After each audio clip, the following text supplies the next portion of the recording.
defence industrial base. We're ratcheting up the pressure on Putin's war machine and on third country supplies. And I'm delighted today that the Chancellor has announced that we will provide 2.26 billion in additional support to Ukraine as part of the G7 Extraordinary Revenue Acceleration Loans to Ukraine scheme.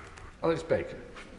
Thank you, Mr. Speaker. Ukraine is facing a difficult winter. What steps is this government taking to help ensure Ukraine is in the best possible position to be able to deal with the challenges that this will bring? Well, I thank my honourable friend for her very important question, and I completely agree with her. Putin's attacks on Ukrainian energy infrastructure have increased the vulnerability of millions of Ukrainians ahead of this winter, and they are shocking and they are barbarous. And that is exactly why I have announced and signed off £20 million additional support to Ukraine's energy system, and we're working with partners across Europe and across the G7 to support them in this area. Luke Akehurst. Thank you, Mr. Speaker. Does my honourable friend agree with me that Ukraine's rightful place is with other European democracies in the NATO alliance?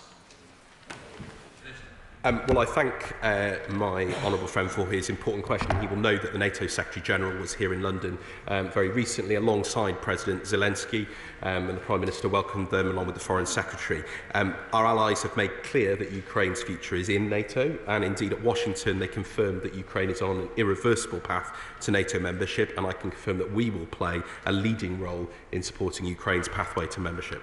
Roger Gale. Given that answer, Mr. Speaker, does the Foreign Service consider that the reported presence of the Secretary-General of the United Nations at Putin's summit in Russia will be helpful or unhelpful to Ukraine? And if the latter, what's he doing about it? Well, I thank the right honourable gentleman for his question. Obviously, the meetings that the United Nations Secretary-General chooses to tender a matter for him, not for the government. We, of course, continue to work with a wide range of allies to support Ukraine across the G7, as we've done today with that announcement, and, of course, with our partners in Europe. Mark Blitchard. Does the Minister share my concern of worrying reports of North Korean troops fighting for Russia in Ukraine, and what message would he give from the dispatch box today to Pyongyang? Well, I absolutely share his concerns, and indeed the Foreign Secretary has been clear that we condemn in the strongest terms DPRK's continued unlawful arms transfers and the reported deployments of its troops to the Russian Federation to support the unlawful war of aggression in Ukraine. And that's not only in violation of multiple United Nations Security Council resolutions, but it will also prolong the suffering of Ukrainian people and threatens global security, so we condemn it in absolute terms. Mr. Speaker, to move us beyond the condemnation, the last week troops have arrived from North Korea in Russia. They are training in Russian fatigues based on videos we have seen. In addition, we know that Russia has procured multiple weapons to aid the merge of Ukrainians from North Korea. Putin has seized the escalation ladder. So will the Minister now not declare North Korea a combatant in the renewed illegal invasion of Ukraine, demarche the North Korean charge, and confirm what unilateral and multilateral action we will be taking in response to this?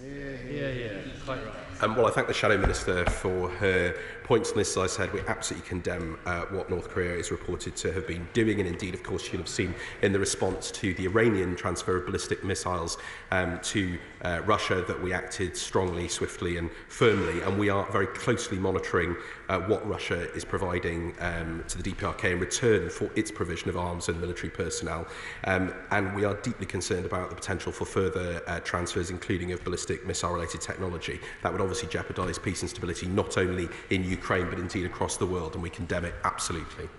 Nigel Farage. Thank you, Mr. Speaker. Question number 3. Mr. Speaker, with permission, I will answer the honourable gentleman's question along with number 20. The government inherited a situation where the long-term secure operation of the Diego Garcia military base was under threat. The agreement that we have reached secures the future of the base and strengthens our role in safeguarding global security. And of course, the agreement is subject to the finalisation of a treaty which the government intends to complete in the coming months. And Parliament, Mr. Speaker, will have the opportunity to scrutinise the treaty in the usual manner following its signature. Nigel Farage. Since the mistaken opening of negotiations by the last government on the sovereignty of the Chagos Islands, it turns out the British High Commissioner and others appear to have been bugged by the government of Mauritius. If the police investigation into this proves to be true, and we can see that Mauritius, their government at least, are bad actors, in the light of that, is the 99-year-old lease that you got on Diego Garcia even worth the paper that it's written on?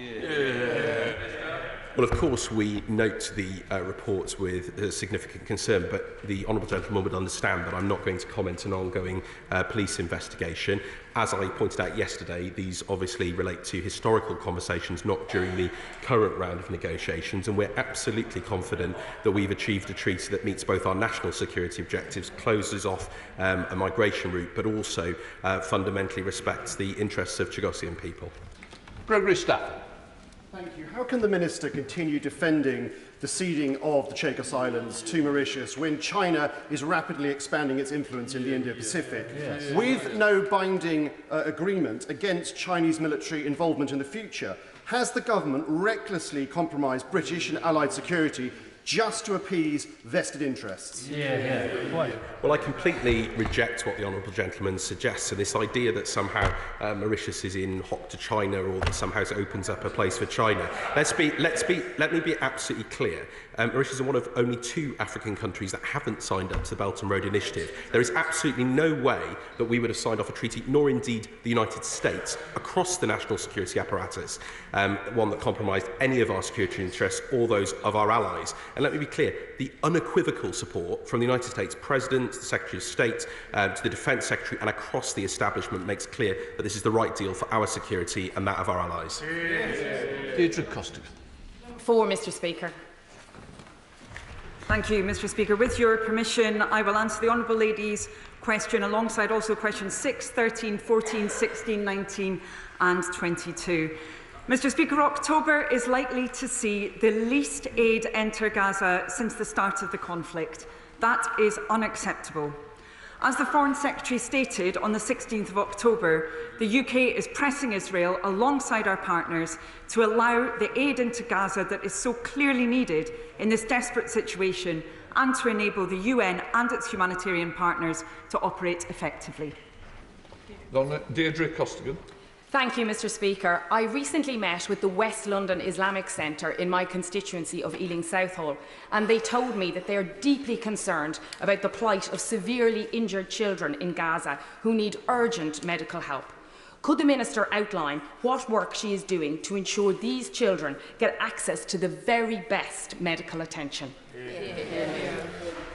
Thank you, Mr. Speaker. I'm grateful to my honourable friend for raising this important issue, and also to her constituents and the very many people across the UK who are determined to do what they can. Of course, we've seen that also with the UK public's response to the DEC appeal, matched by this government's £10 million. Now, she asked specifically about young children who have been caught up and who have been injured. The extent of disease and injury is significant and deeply concerning. We've provided significant support, including through UK Med, for their field hospital in Gaza. And last week, my honourable friend announced £1 million to the Egyptian Ministry of Health to support medically evacuated Palestinians from Gaza. Will Stone. Many residents from Swindon North have contacted me expressing their concerns about Gaza. What steps is the Minister taking to help improve the humanitarian situation in Gaza? Thank you, Mr. Speaker, and I'm grateful to my honourable friend for raising this. We see people up and down the country who are very concerned about the humanitarian situation in Gaza. Clearly, we now have extreme levels of food insecurity. We're very concerned about the situation in northern Gaza in particular. We have been very clear, including to all actors in the region, via the Foreign Secretary, the Prime Minister and all of us in the ministerial team, that there must be access to the aid that is so desperately needed in all of Gaza. Anna Dixon. Thank you, Mr. Speaker. Since the devastating Hamas attack on Israel over a year ago, an estimated 42,000 Palestinians have died, including many civilians, and many more families have been repeatedly displaced. Will the Minister or Secretary of State assure me and my constituents that the government are using the full diplomatic force of the British government to secure an immediate ceasefire in Gaza and to allow the free flow of humanitarian aid?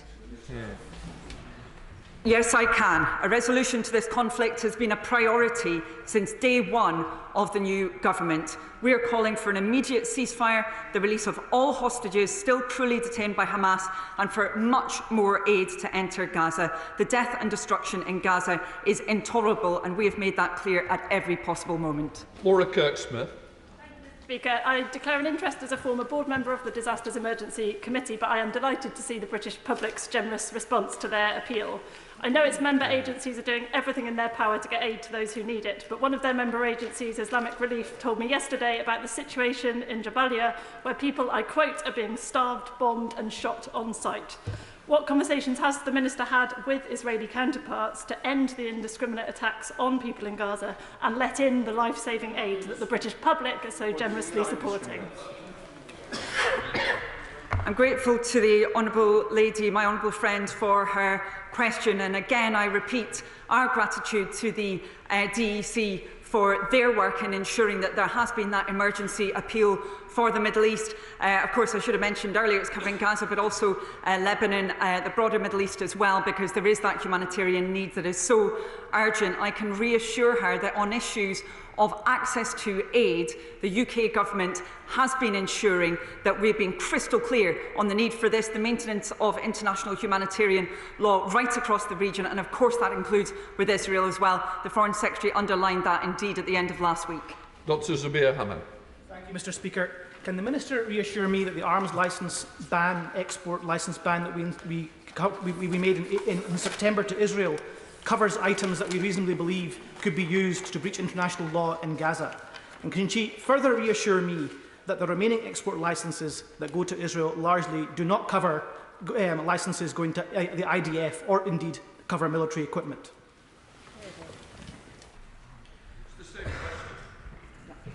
Okay, we asked our whips. That's fine. Sorry, we've got one person answering the... Okay. Yeah, that's fine. Thank you, Mr. Speaker. I do want to be very clear, as I think there is some confusion on this point, which is so important. Mr. Speaker, following the 2nd of September suspension, there are currently no extant UK export licences. I will repeat that again. No extant export licences for items to Israel we assess might be used to commit or facilitate a serious violation of international humanitarian law. There's only one exception, which is for F-35 components, and the Foreign Secretary has explained this to the House. My honourable friend is absolutely right to say that most licences for exports to Israel are absolutely not for the IDF, and I'm pleased to be able to put that on the record in the House. Thank you. Neil O'Brien.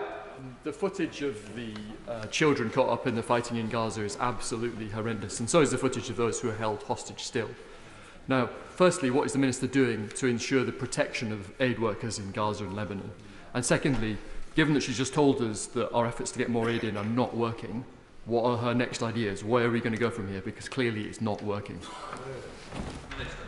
I'm grateful to the honourable member for his question, and we have indeed seen some extremely disturbing scenes. Of course, it's very important that we ensure that there is verified information in the fog of such a horrendous war, but I know that we will all have seen those scenes and be disturbed by them. Now, the UK government is determined to do all that we can to ensure that aid is accessing those who need it. So we are using every opportunity that involves working with UN agencies in detail. I've had many meetings with them. Of course, he will know that we've also resumed support for UNRWA. We've been in close contact with them, the World Food Programme, all others working on this, but also bilaterally with all of our partners who are working in the region, with a number of different countries working with us to try and ensure there is that access to aid that's so desperately needed. Catherine Fuchs.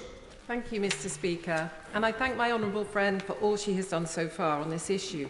But my constituents, including Damon and Annie, are extremely concerned that every day things are only getting worse, with the UN saying that all essential supplies for survival are running out, and given the abject conditions in North Gaza, the fact that humanitarian access is nearly non-existent is unconscionable. A year on from the conflict starting, we are still debating restrictions on the flow of aid by Israeli authorities. What more can she do to ensure the people dying of hunger, thirst and lack of medical care get the attention they need? Well, Mr. Speaker, I can only underline that the new UK government is doing all that we can to get aid in as quickly as possible, supporting trusted partners on the ground to deliver life-saving humanitarian aid. As was already mentioned during this debate, we have agreed to match up to £10 million of public donations to the Disasters Emergency Committee's Middle East Humanitarian Appeal. That is going to be providing life-saving aid, including medical supplies, shelter and clean water to people in need. That's on top of the support we released for UNRWA. But of course that aid then needs to get to the people who are desperately in need of it. And I would refer to the response I just made to a previous question on this point. We're using every avenue to advance that cause. Reuters. Mr. Speaker, the images coming out of northern Gaza have horrified many, as has the news of yet more indiscriminate bombing. And it's had many reaching into humanity's darkest periods for historical comparisons. Now, I don't know which of those is appropriate, but I do know that on each of those occasions we told ourselves this time was different, and yet it never was. Mr. Speaker, does the ministerial team realise that what they do now is what they would have done then? And if they do realise that, do they believe that the conversations they're having are enough? And if they don't, when will they actually act positively to bring about a ceasefire? Thank you, Mr. Speaker. I'm grateful to the Right Honourable Member for his question. However, surely he must recognise that from the first day of this new government coming into position, we have sought to do all we can to advance that cause of a ceasefire. And on the issue of international humanitarian law, which he rightly stated so clearly as being imperative, we have been consistently clear as a new government. Israel must comply with international humanitarian law. It must allow unfettered aid access. Our message is clear. Israel could and must do more to ensure that aid reaches civilians in Gaza, and we have upheld our legal requirements around that, as he will have seen in relation to the decisions taken around arms export licences. Brendan O'Hara. Last month, the Minister of State told this chamber, "We could not be clearer. Intentionally directing attacks on civilian objects is a war crime. Those attacks threaten civilian access to power, heating, water supply, impacting safety and livelihood of millions of Ukrainians." And she was absolutely right. But why is it that this government can't immediately call out Putin's war crimes the moment they happen, but they seem utterly incapable of doing that when the perpetrator is Netanyahu and when the victims are Palestinians? Thank you, Mr. Speaker. I do regret the tone of the honourable member's question. He surely can recognise the prioritisation from this new government to do all that we can to secure the ceasefire that is required. Repeated messages that have been conveyed from this government, not just messages, action, time and time again, making sure we play our part. That has been recognised internationally. The changes around UNRWA that we have made, for example, the commitment to the ICC and ICJ, and again making sure that we held to our legal requirements around arms exports. That is a government that is committed to international humanitarian law, Mr. Speaker. Bob Blackman. Speaker, intercepted communications demonstrate that Hamas are struggling to find room in their warehouses for the aid that is arriving. So what action is the Minister going to take to make sure that UNRWA actually get that aid to the people that need it, desperately need it, we accept, when Hamas are preventing it from reaching the Palestinian population? Thank you, Mr. Speaker. The government is clear that UNRWA plays a vital role in saving lives in Gaza and providing much-needed food and basic services and supporting stability in the West Bank and wider region. Wherever there are allegations or reports that there may have been instances of activity that are unacceptable, for example, those that were covered by the Colonna report, we have stated very clearly to UNRWA they must be investigated. They did do that with the Colonna report, and indeed the UK government has supported the implementation of the findings of that report, and we continue to discuss that in detail with UNRWA so that they can indeed operate in the manner that they are mandated to do by international law. Adnan Hussain. Thank you, Mr. Speaker. Whilst I appreciate the comments made in respect of aid, does the Minister condemn the ethnic cleansing and annexation of northern Gaza under the General's plan, where aid is not being allowed to go into northern Gaza? And if so, what action is being taken against it to demonstrate the UK's strongest objection? Thank you, Mr. Speaker. The UK Government is extremely concerned by the situation in northern Gaza. This morning I was discussing this with humanitarians. I have been just about every single day. We really see a deterioration in people's circumstances there in terms of health, access to aid. And as I said at the beginning of my statement, the fact that we've seen the lowest amount of aid, or will likely see it this month since the start of the conflict, is unacceptable. We are deeply concerned about the fact that now we've seen many people who have been displaced, not just once, twice or 3 times, but indeed up to 9 times. We will continue to argue for the need for humanitarian access to Gaza. Thank you. Greg Smith. Thank you, Mr. Speaker. Further to the answer the Minister gave a few moments ago on UNRWA supplies were found in the Hamas leader Yahya Sinwar's underground hideout. As my honourable friend said, the Hamas terrorists are struggling to find warehouse space to store all the misappropriated aid. So when will the government review their commitment to funding UNRWA and actually take action to stop the misappropriation of this aid? Mr. Speaker, I would refer the honourable member to my previous response on this. The UK Government takes any such allegations very seriously. Of course, we have ensured that these are taken up with UNRWA, and indeed with the Colonna report we saw there a thorough investigation into allegations that have been made, some of which were proven. UNRWA has been taking action in order to deal with them. It really is important that neutrality is held to, and we as the UK have played our part by ensuring that they have the funding required to implement those recommendations. Senator Foreign Secretary Andrew Mitchell. Thank you, Mr. Speaker. Following the removal of the international terrorist Yahya Sinwar and the possibility of an amnesty for those who now release the 97 remaining hostages, what pressure is the government bringing to bear to urge Hamas to lay down their arms and release hostages, both of which are necessary for full, unfettered access for humanitarian relief in Gaza? Well, I'm grateful to the Right Honourable member, of course, for raising this incredibly important issue, and the suffering of particularly the family and friends of the hostages is indescribable. The Foreign Secretary has met with them, particularly those who have UK links, so has the Prime Minister, and repeatedly they have ensured that the release of hostages must be prioritised. They have articulated that message time and time again, will continue to do so until the hostages are indeed able to return home, as they must be able to do. Mr. Speaker. Thank you, Mr. Speaker.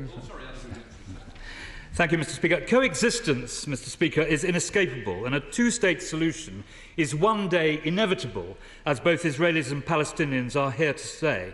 Just as the First Intifada ushered in the historic breakthrough at Oslo, so too Britain, with its deep regional connections, UN responsibilities and brilliant diplomatic service, has a key role in lifting people's eyes to a very different future.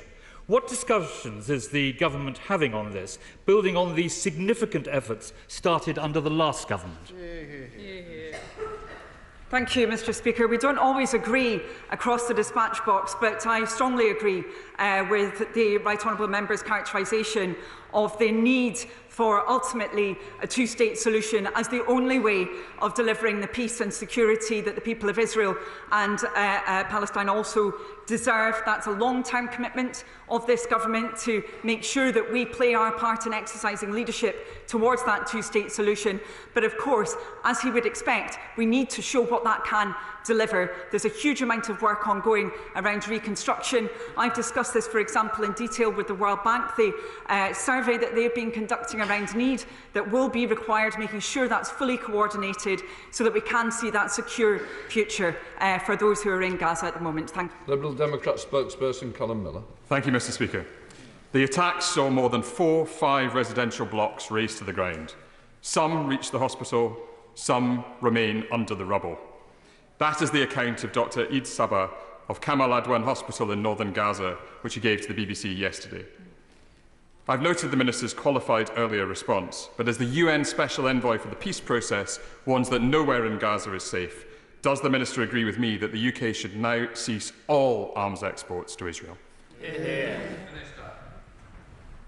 Thank you, Mr Speaker. I, with all due respect, particularly to my county colleague, would urge him to look again at what I stated, which stipulated very clearly the legal grounds for that decision around arms exports, but also the clarity around the fact that the restrictions that have been placed on arms due to that legal regime, which the UK government was determined to fulfil, are because the other licences are not going to be used in the manner that some would suggest. You know, we're very clear about the need to fulfil our international responsibilities in that regard. And just, if I may, very briefly, Mr Speaker, he talked about the role of healthcare workers within Gaza, and we would seek to pay tribute to all of those who have been delivering healthcare, many of them British citizens. UK Med, which the UK government has supported, we pay tribute to them. Davis. Mr Speaker. Thank you, Mr Speaker. I thank my honourable friend for the question. The Foreign Office works closely with our allies and partners to counter Iran's support for proscribed groups. They clearly include Hamas, as many members have mentioned already, Lebanese Hezbollah and Palestinian Islamic Jihad. We currently have over 400 sanctions in place on Iran in response to their human rights violations, nuclear escalation and indeed terrorism. We also continue to hold Iran publicly accountable for their direct support, as my right honourable friend, the Foreign Secretary, did in his intervention at the Security Council on the 25th of September. Iran's malign activity and support for its proxies is destabilising the Middle East. Does the Minister agree with me this must end? And would he say a little bit more about what steps he's taking? Thank you. I do agree. In all of our efforts in the region, we are clear Hamas and the other Iranian proxies that are doing so much to destabilise the region must stop, and we're working with our allies to that effect, including reviewing new measures that we can take. Thank you, Mr Speaker. For years, the Foreign Secretary and the Labour Party has promised to proscribe the Iranian Revolutionary Guard Corps, the chief sponsor of global terrorism. Is the government going to take action to tackle terrorism and extremism in the UK, or is the government going to break yet another promise? Thank you, Mr Speaker. As I understand the question from the former Home Secretary, she's saying when she was the Home Secretary she did not prescribe the IRGC. She thinks we should now, within 100 days. I say to my honourable friends, we will take the necessary action in the UK to prevent the IRGC from taking action on these streets, but we do not comment, as she knows well, on whether or not an organisation is under consideration for prescription in the normal way. Jodie Gosling. Thank you, Speaker. Question 7, please. Thank you, Mr Speaker. I'm grateful to my honourable friend for raising the issue of illegal migration. This government is strengthening key international relationships to tackle organised immigration crime, increase returns and secure our borders. My department is also funding activity to address the drivers of irregular migration by improving the prospects of people in their home region, tackling humanitarian crises and targeting trafficking. Jodie Gosling. Thank you. Can the Minister please outline the ways in which the new government is working with our French partners in order to tackle the shared challenges of dangerous crossings across the Channel? I'm grateful to my honourable friend for raising this important issue. And the UK government has been absolutely determined to work with our key partners on these questions. Within my department also we have been focused on ensuring that we have support for what's often called upstream migration, the drivers of the reasons why people feel they have to leave their home country or region in the first place. That's included, for example, support to help refugees in Jordan stay in the region from which they come, also support for the UN's Migration Multi-Partner Trust Fund. Jim Shannon. I thank the Minister very much for that response. Minister, legal immigration is very important and people have the opportunity if they've been persecuted or human rights issues, but the economic migrants have to be stopped where their countries are. France also has a very clear part to play, and sometimes we feel that maybe that hasn't been done in the strong way that it should. Has the Minister had an opportunity to speak to your French counterpart to ensure that they play their part in stopping the economic migrants coming across the Channel? Thank you, Mr Speaker. I'm grateful to the honourable member for his important question. And this new government has been determined to strengthen our relationships with all of our partners, including France, on these questions. And my honourable friend, right honourable friend, the Home Secretary, of course, has viewed this as a priority from day one. And she's been determined to ensure that we have both the right legal framework, but also the right logistical measures as well here. And then, of course, as I said, we need to be tackling the reasons why people cannot have that livelihood in their own countries, and we're doing a huge amount within the Foreign and Development Office to ensure that we're delivering on that. Zoe Franklin. Question 8. Well, thank you, Mr Speaker, and thank the honourable lady for her question. DCMS ministers are, of course, responsible for government policy on touring artists with support from colleagues across government. The government provides support for artists via the Music Export Growth Scheme, which is funded by DBT and DCMS, and the International Showcase Fund, funded by DBT, and we're engaging with the EU and Member States to explore how best to improve arrangements for touring in Europe without a return to free movement. Zoe Franklin. Young emerging artists, the very future of our multi-billion-pound music industry, are the worst impacted by the bureaucracy we now have. Will the Minister reconsider negotiating a European-wide exemption from visas, work permits and trucking restrictions to set UK artists free from frustrating red tape?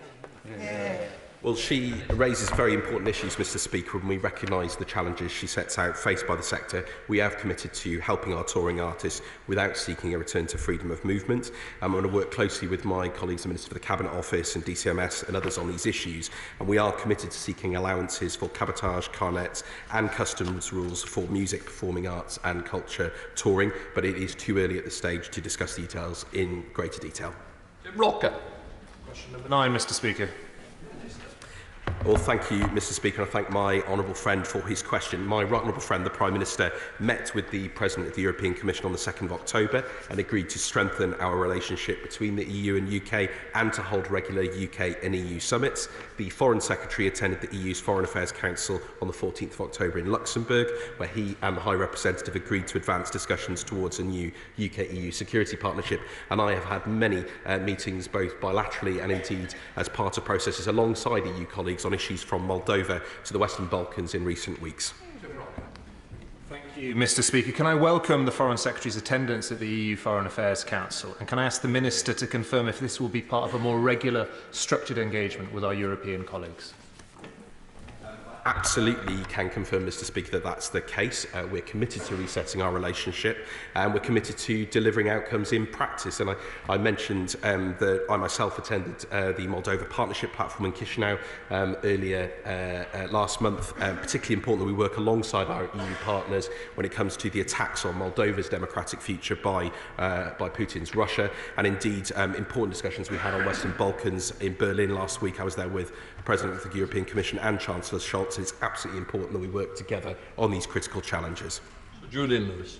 Whilst we hope it never happens, if there were to be a future American president that wished to withdraw support from Ukraine, can the government assure us that in its conversations with EU leaders, this would be a very prominent item on the agenda? Very good. Well, obviously, decisions in America are for the American people. The special relationship endures regardless of who is in the White House or what administration, and it's deeply enduring, as he well knows from his important former roles. But absolutely, we need to be cooperating with our EU partners on support for Ukraine. That's exactly why today it's so fantastic to hear the news that we have agreed, as promised, with the G7, with our EU partners, the Extraordinary Revenue Acceleration Scheme, which will deliver new money to Ukraine now with our European and indeed our American partners. Bobby Dean. Question 10, please, Mr Speaker. Mr Speaker, as a matter of long-standing policy, which the honourable member will understand, the government doesn't comment on the detail of national security matters, but let me be clear. Any attempt by any foreign power to threaten or undermine the UK's democracy will not be tolerated. The National Security Act 2023 brings together vital new measures to protect our national security, which we are committed to as a new government, and I regularly meet my ministerial colleagues, including the Security Minister, to discuss these matters. Bobby Dean. Thank you, Mr Speaker. Thousands of Hong Kongers have made my local community their home under the B&O scheme. However, too many of them are still facing the threat of surveillance, harassment and intimidation by the Chinese state. So can the government confirm that they have raised this issue of transnational repression in their conversations with the Chinese government and made clear that it's a totally unacceptable interference in British democracy? Well, Mr. Speaker, the government will take a consistent long-term and strategic approach to our relations with China rooted in the UK and global interests, and indeed the government is deeply committed to supporting all members of the Hong Kong community who have relocated to the UK. And I would just reiterate again that any attempts by foreign governments to coerce, intimidate or harm critics overseas are unacceptable, and regardless of nationality, freedom of speech and other fundamental rights of all people in the UK are protected under our domestic law. My constituency is also home to a new and growing population of Hong Kongers who, although they now live in a free country, live in fear of the repression that the honourable gentleman there described, not least because of the reported presence until recently of a secret police station in Glasgow run by the Chinese Communist Party. Will you join with me in sending a really clear signal to the Chinese state? Hands off Hong Kong Scots. Well, Mr. Speaker, I've made clear our support to the Hong Kong community in the UK, and we have made absolutely clear to Chinese authorities that the existence of undeclared sites in the UK were unacceptable and their operation must cease. And we have been told that they have now closed. The Foreign Secretary has been in China on the 18th and 19th of October, where he met his counterpart, Foreign Minister Wang Yi, and other senior Chinese figures, and he raised human rights, including issues related to Hong Kong. Shadow Minister Alicia Counts. Thank you, Mr. Speaker. Freedom of speech is fundamental to democracy, and yet Jimmy Lai's sham trial is due to resume on the 20th of November. The Foreign Secretary has so far failed to meet Jimmy's family, nor Jagta Singh Johals, who he promised me at the last Foreign Office orals he would meet with within weeks. I wrote 5 weeks ago to Minister about Ryan Cornelius, Ala Abdel Fattah, who should both be free by now, and have received no response from the department at all.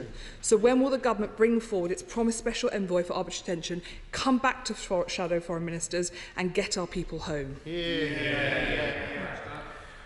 Well, Mr. Speaker, on the case of Jimmy Lai, we call on the Hong Kong authorities to end their politically motivated prosecution and immediately release British national Jimmy Lai, and his case remains a very high priority for His Majesty's government, and UK diplomats attend his court hearing in Hong Kong, and the Foreign Secretary most recently raised the case with Wang Yi during his visit to Beijing on the 18th of October.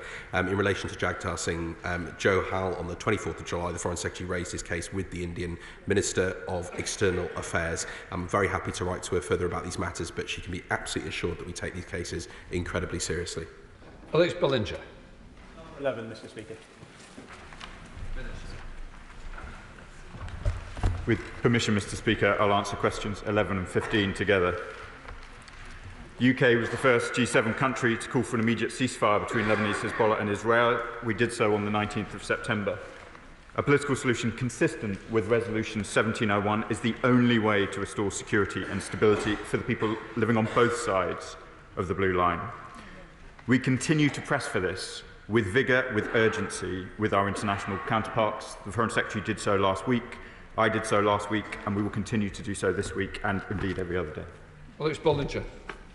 Thank you, Mr. Speaker. We're all appalled at the increase in violence after Israel's ground invasion of Lebanon. As someone who used to work in Beirut when the country welcomed the million Syrian refugees, it is really upsetting to see people on the move again after so much violence. I thank the Foreign Secretary for his diplomatic efforts so far. Does the Minister agree with me that there is no military solution to the conflict in Lebanon? And will he outline again in more detail what diplomatic efforts he is making to ensure we have a ceasefire so Lebanese and Israeli civilians can return to their homes? I thank my honourable friend for his question. We agree very much. Only a political solution will enable both Lebanese civilians to return to their home, but also Israeli civilians in the north of Israel. Clearly, Hezbollah have been conducting terrible attacks on northern Israel for a very long period of time, from the 8th of October, a terrible date to have chosen to start. We are working with all of our allies on a plan based around 1701. We talk regularly with all of the key players in the region, and in particular with Amos Hochstein, the US envoy, working on a proposal in order to achieve the effect of 1701, and will continue to do so. Mary Clinton. Thank you, Mr. Speaker. The reported attacks on UNIFIL bases by the IDF showed disregard for Resolution 1701 and the existing diplomatic framework for peace. The last week's joint statement by foreign ministers and our allies condemning all threats to UNIFIL's security was welcomed. So could the foreign minister tell the House what discussions he's had with Israeli political leaders to supplement this action and if they were productive? Good question. Thank you, Mr. Speaker. I thank my honourable friend for the important question. We are absolutely clear. Attacks by the IDF on UNIFIL bases must stop, and they must stop immediately. We have called on Israel to that effect. We have called on all parties to uphold their obligations, ensuring the safety and security of UNIFIL personnel, and I'm sure many in this House will be looking at the reports from UNIFIL each day on the situation there. As I said in answer to the previous question, it is only a political solution consistent with Security Council Resolution 1701 that can restore stability and security. We continue to raise these matters with the Israelis at every level, and I will continue to do so this week. Dr. Andrew Merson. UNIFIL and UN Security Resolution 1701 plainly have not prevented the construction of tunnels and forward attack positions by Iranian proxies south of the Litani River. What discussions will his Right Honourable Friend, the Foreign Secretary, be having with the United Nations to ensure that something is put in place to replace 1701, strengthen the role of UNIFIL and prevent aggressive action by Hezbollah and its fellow travellers? Thank you, Mr. Speaker, and thank my honourable friend for the question. The first thing we have to do is get Hezbollah back north of the Litani River, consistent with 1701. We should not move away from 1701 until we have made progress underneath it. So I recognise the force of what the honourable friend says about the concerns about Hezbollah's presence close to the Israeli border in breach of UN Security Council resolutions, and I condemn the attacks, as I say, the missile strikes that have been happening since the 8th of October, and indeed all of the other violence that Lebanese Hezbollah has been responsible for. They are prescribed under UK law, and we hold no truck with them, but the way to get them away from the border is 1701, and that's what we've got to stick to. Monica Harding. Mr. Speaker, Finn Pugh, who is 8 years old and one of my constituents, wrote to me, Lebanon, he said, is a wonderful place. It does not deserve this. I would like the government to protect the people of Lebanon and give them supplies like food and water. What reassurances can the Minister give Finn? Thank you, Mr. Speaker, and thank you, Finn, for the question. Since, over the course of the last few weeks, we've announced £15 million of aid to people affected by the strikes in Lebanon, and indeed those who are now crossing towards Syria, which is a concerning development in the conflict. Finn is absolutely right to have the people of Lebanon in his mind, and we're doing all we can to try and make sure that the humanitarian system in Lebanon is able to support the people that Finn is concerned by. Chair of the Select Committee, Emily Thornbury. Thank you very much, Mr. Speaker. The new government's call for an immediate ceasefire in Lebanon and in Gaza is, of course, greatly welcomed. However, today is a day when we hear that one of UNIFIL's watchtowers was bombed by the Israeli Defence Forces. First of all, was that one of the watchtowers that we've given them? And secondly, what conversations has he had with his colleagues about beefing up our support of UNIFIL and taking our troop numbers up from 1? Thank you, Mr. Speaker, and I thank the honourable friend for her question. I'll have to write to her about the specifics of which watchtower it was and whether we've provided any aid. Underlying my honourable friend's question, I think, is a question about what do we do when our statements about UNIFIL are not abided by, and I want to be clear with the House.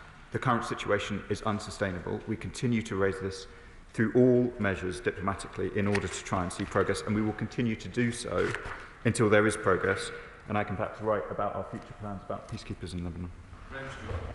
Thank you, Mr. Speaker. There is only one route to sustained peace in Lebanon, and that is for the UN and the Lebanese state to stop Hezbollah carrying out its operations. That's right, isn't it? I thank my honourable friend for his question. We agree that Lebanese Hezbollah should not be conducting the actions that they have been conducting the way, as I said in response to the previous question, the way to try and resolve this situation needs to be in accordance with the UN Security Council resolutions. But if you are asking me, do we think what Lebanese Hezbollah is doing across the blue line is correct or justifiable? It is not. We call on them. We have always called on them to stop. We have prescribed them domestically. We have absolutely no truck with this organisation whatsoever. And Iran's malign influence in Lebanon must stop, and we're taking actions to try and affect that. Come to Topicals, Dr. Peter Prinsley. Question number 1, please. Mr. Speaker, over the last 4 months, we have been reconnecting Britain for our security and prosperity. Last week, I set out my vision for modernising international development, and as I speak, the Foreign Secretary is in Samoa. He is meeting fellow heads of government from the Commonwealth, as he is engaged with countries from every continent. Dr. Peter Prinsley. Mr. Speaker, the BBC World Service is vital UK soft power. The contribution from the Foreign Office to the funding of this is about £100 million per year, about the cost of an F-35 fighter jet. UK has plans to acquire 74 of these fighter jets. Would the Minister agree with me that we might consider acquiring only 73 of these jets if this was the price of preserving the BBC World Service? Thank you, Mr. Speaker. A very fine question from my honourable friend. The BBC World Service is a UK soft power asset. It's 104 million that we give in. Order. He's answering this question to this minister. Please. I'm going to say to which we really do need to start, Minister. It's 104 million that we provide to the BBC World Service. It is very good value indeed. I will not seek to get into budget negotiations in advance of the budget because I know better than that, but I agree very much on the importance of the World Service and the vital function it provides internationally. Shadow Foreign Secretary Andrew Mitchell. Thank you, Mr. Speaker. Mr. Speaker, recent events in Moldova are yet another example of the importance of combating the modern scourge of weaponising disinformation. What new measures are the government planning to implement to counter disinformation spread by our adversaries? Thank you, Mr. Speaker. I'm grateful to the Shadow Foreign Secretary for raising such an important issue. We are launching a new global programme to support resilient, free, open and trustworthy independent media as a bulwark against disinformation. That builds on the success of previous media development programmes, and we're determined to work with partners, including, for example, UNESCO and other international partners, to make sure we play a role on combating disinformation. Mitchell.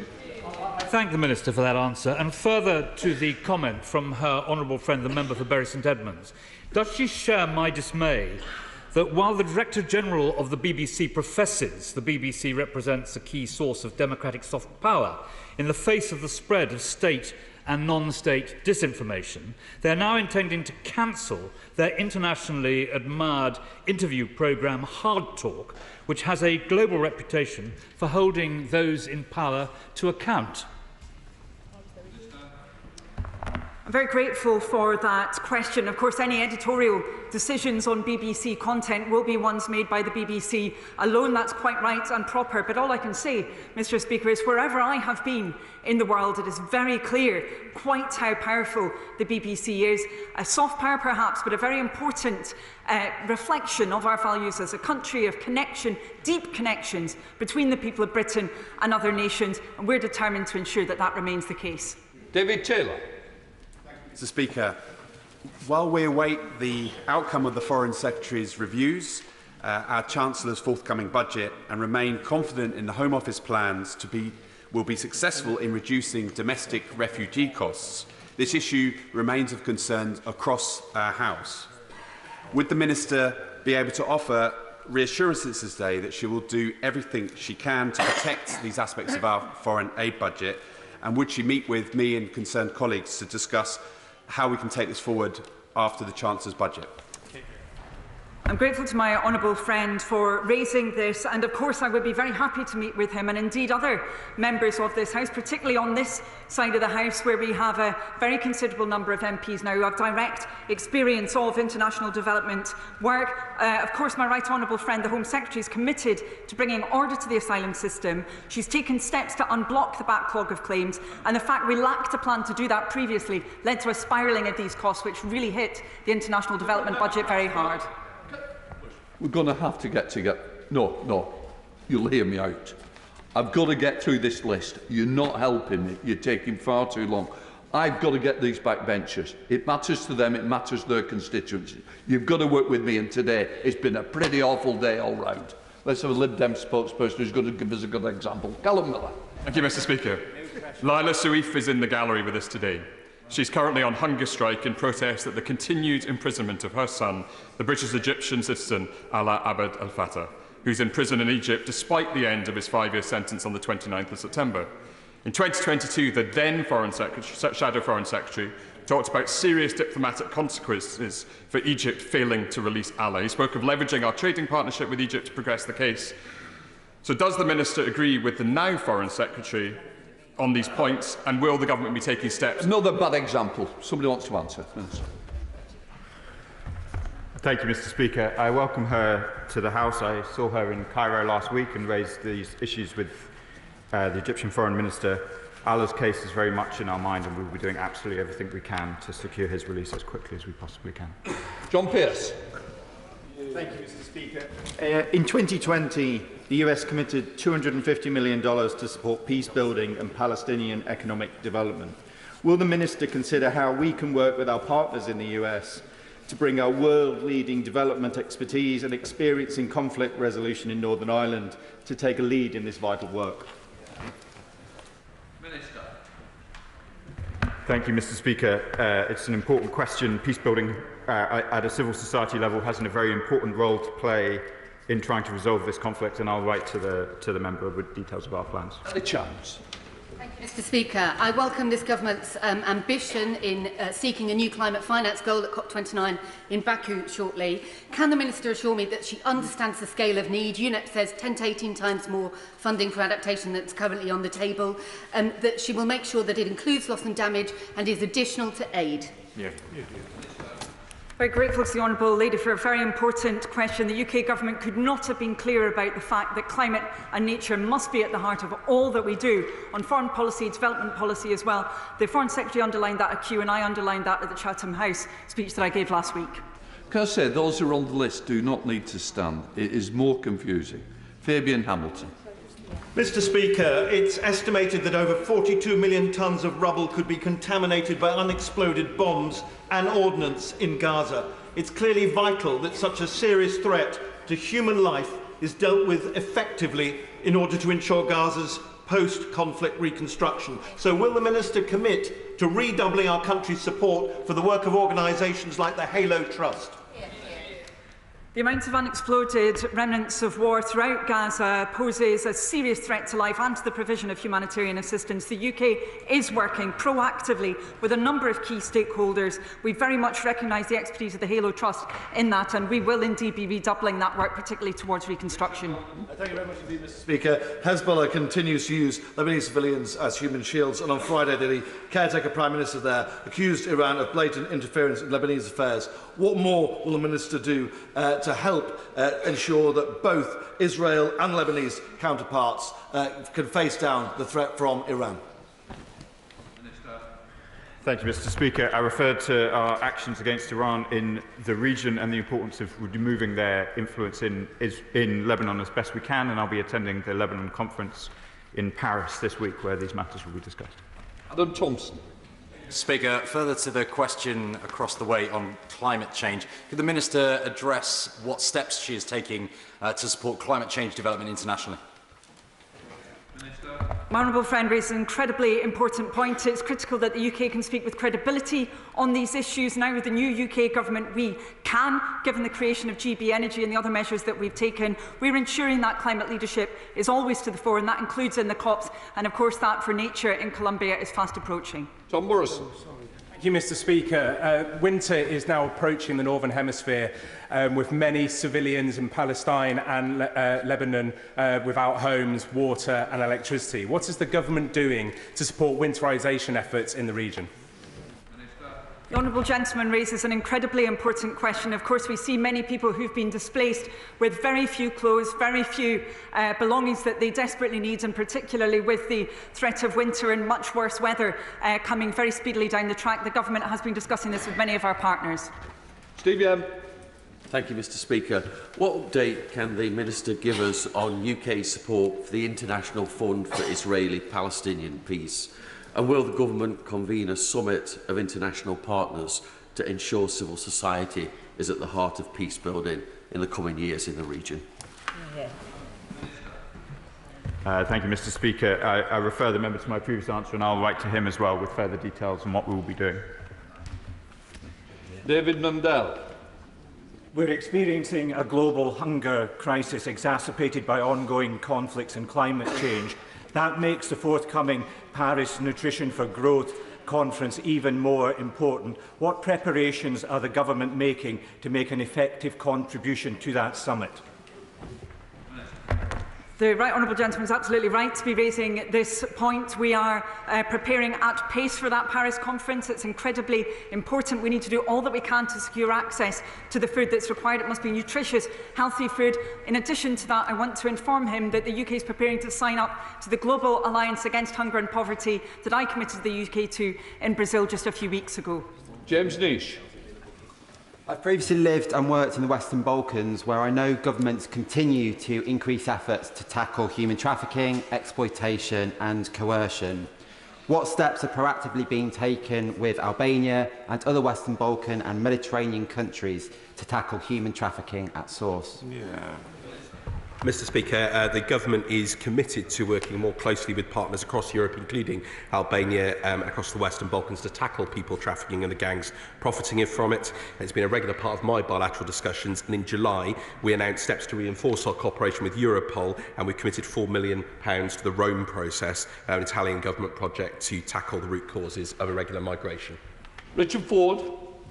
Speaker, what discussions have ministers had with their Israeli counterparts about the application of distinction and proportionality in international humanitarian law? Thank you, Mr. Speaker. The Foreign Secretary has set out our views on the Israeli application of international humanitarian law at greatest length in relation to the decision to suspend arms licences. We keep those issues under regular review, and we'll update the House if there's a change in that assessment. Imran Hussain. Mr. Speaker, as we've heard again today in this chamber, war crimes in Gaza continue, making it clear that the time for empty promises and hollow words is over. Does the Minister therefore agree with me that the international community must finally fulfil its responsibility and take real action, starting with immediate sanctions on hard-right extreme ministers in the Netanyahu government? Thank you, Mr. Speaker, and thank my honourable friend for the question. I hope that members can see that the words we have been speaking at this dispatch box have not been hollow. Since coming into government, we have restored funding to UNRWA. We have taken steps in the ICC, in the ICJ, and in relation to the arms suspension that I just referred to. In relation to the far-right settlers, which I think the member was referring to, we put in place sanctions just Thursday last week. And as the Prime Minister was clear at Prime Minister's questions, we continue to review these issues and will return to the House. Campbell. Speaker, the outgoing US President has indicated he's been told where and when the Israeli government will respond to the Iranian terror threat. Has our government been informed? Thank you, Mr. Speaker. I think you and other members will understand it's not appropriate to comment in this House. That's sharp. Speaker, the Minister will be aware the ICJ ruled that Member States like the UK are obliged to distinguish in their dealings between the Green Line Israel and occupied territory. In line with that ruling, as well as obligations under UN Security Council Resolution 2334, what steps is the Government taking to address products entering the UK from illegal settlements? Thank you, Mr. Speaker. I'm sure the Minister is aware. Thank you, Mr. Speaker. On the complex issues of trade with Israel and how we distinguish, I'll write to the member if that's okay to set this out. Will Foster, second. Thank you, Mr. Speaker. I'm sure the Minister is aware of the tragic case of Sarah Sharif in my constituency in Woking. What they might not be aware is when Sarah's family fled Woking to Pakistan, they took Sarah's two siblings with them. They did not return, those siblings did not return when the parents returned to stand trial. Will he agree to write and raise with the Pakistani government that they either vouch for the siblings' safety or that those children should be returned to the UK? Thank you, Mr. Speaker. I'd like to assure the House that the safety and well-being of British children overseas, which appears to be the situation in this case, is of utmost concern to the whole government and me as the Minister for Consular Affairs. I'll write and meet with the member if that's useful to understand the case and what we can best do to support these children. That Committee of International Development, Sarah Champion. Thank you, Mr. Speaker. Even before the current conflict started in Gaza, 98,000 children had a disability. Thousands more have now been horrifically injured, and those with long-term conditions have not had medical support at all. So whilst I welcome the government's commitment to urgently facilitate medical evacuations, how is that possible when Israel is controlling the Rafah crossing? Well, I'm grateful to the Honourable Lady for raising this issue, and of course it's a matter that she knows in great detail through her work in the Select Committee. Of course, we're determined to ensure that we do all that we can as the UK in partnership with other countries towards the well-being and safety of children in Gaza. She mentioned around healthcare, where we have been supporting UK Med and others on that issue, but also around education as well. Many children have now been out of school for a year. We're determined to play our part in rectifying that situation. Final question, Sarah Green. Update the House on the grim situation in Sudan. In particular, what pressure is being put on regional actors to stop fuelling the crisis, and what is the UK doing to help the 16 million children that Save the Children estimate face severe food shortage right now? I'm very grateful to the Honourable Lady for raising this situation, because the humanitarian crisis in Sudan is the worst in the world. We see millions of people facing food insecurity, famine, which has been now verified as taking place disturbingly in the Zamzam refugee camp. The UK will continue to do all that we can, including as a penholder, working with partners to raise the profile of this, to say to the warring parties they must allow access to aid. Thank you. Right, that completes questions. Let the front benches change over.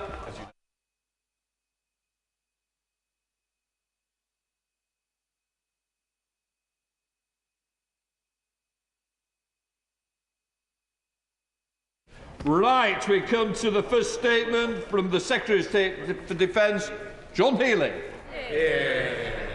With your permission, Mr. Speaker, I'd like to make a statement on Ukraine, and I apologise for the delay in getting you and the front bench a copy of my statement. The responsibility is entirely mine. Mr. Speaker, I've just returned from 3 days of intense defence diplomacy. First, at the NATO Defence Ministers meeting in Brussels, where we welcomed President Zelensky, and then at the G7 Defence Ministers in Naples, where we had important updates from the battlefield, agreed this is a critical point in the conflict, and stressed the need to step up and speed up support for Ukraine. The G7 joint declaration strongly condemned Putin's illegal invasion and reinforced our unwavering support for Ukraine.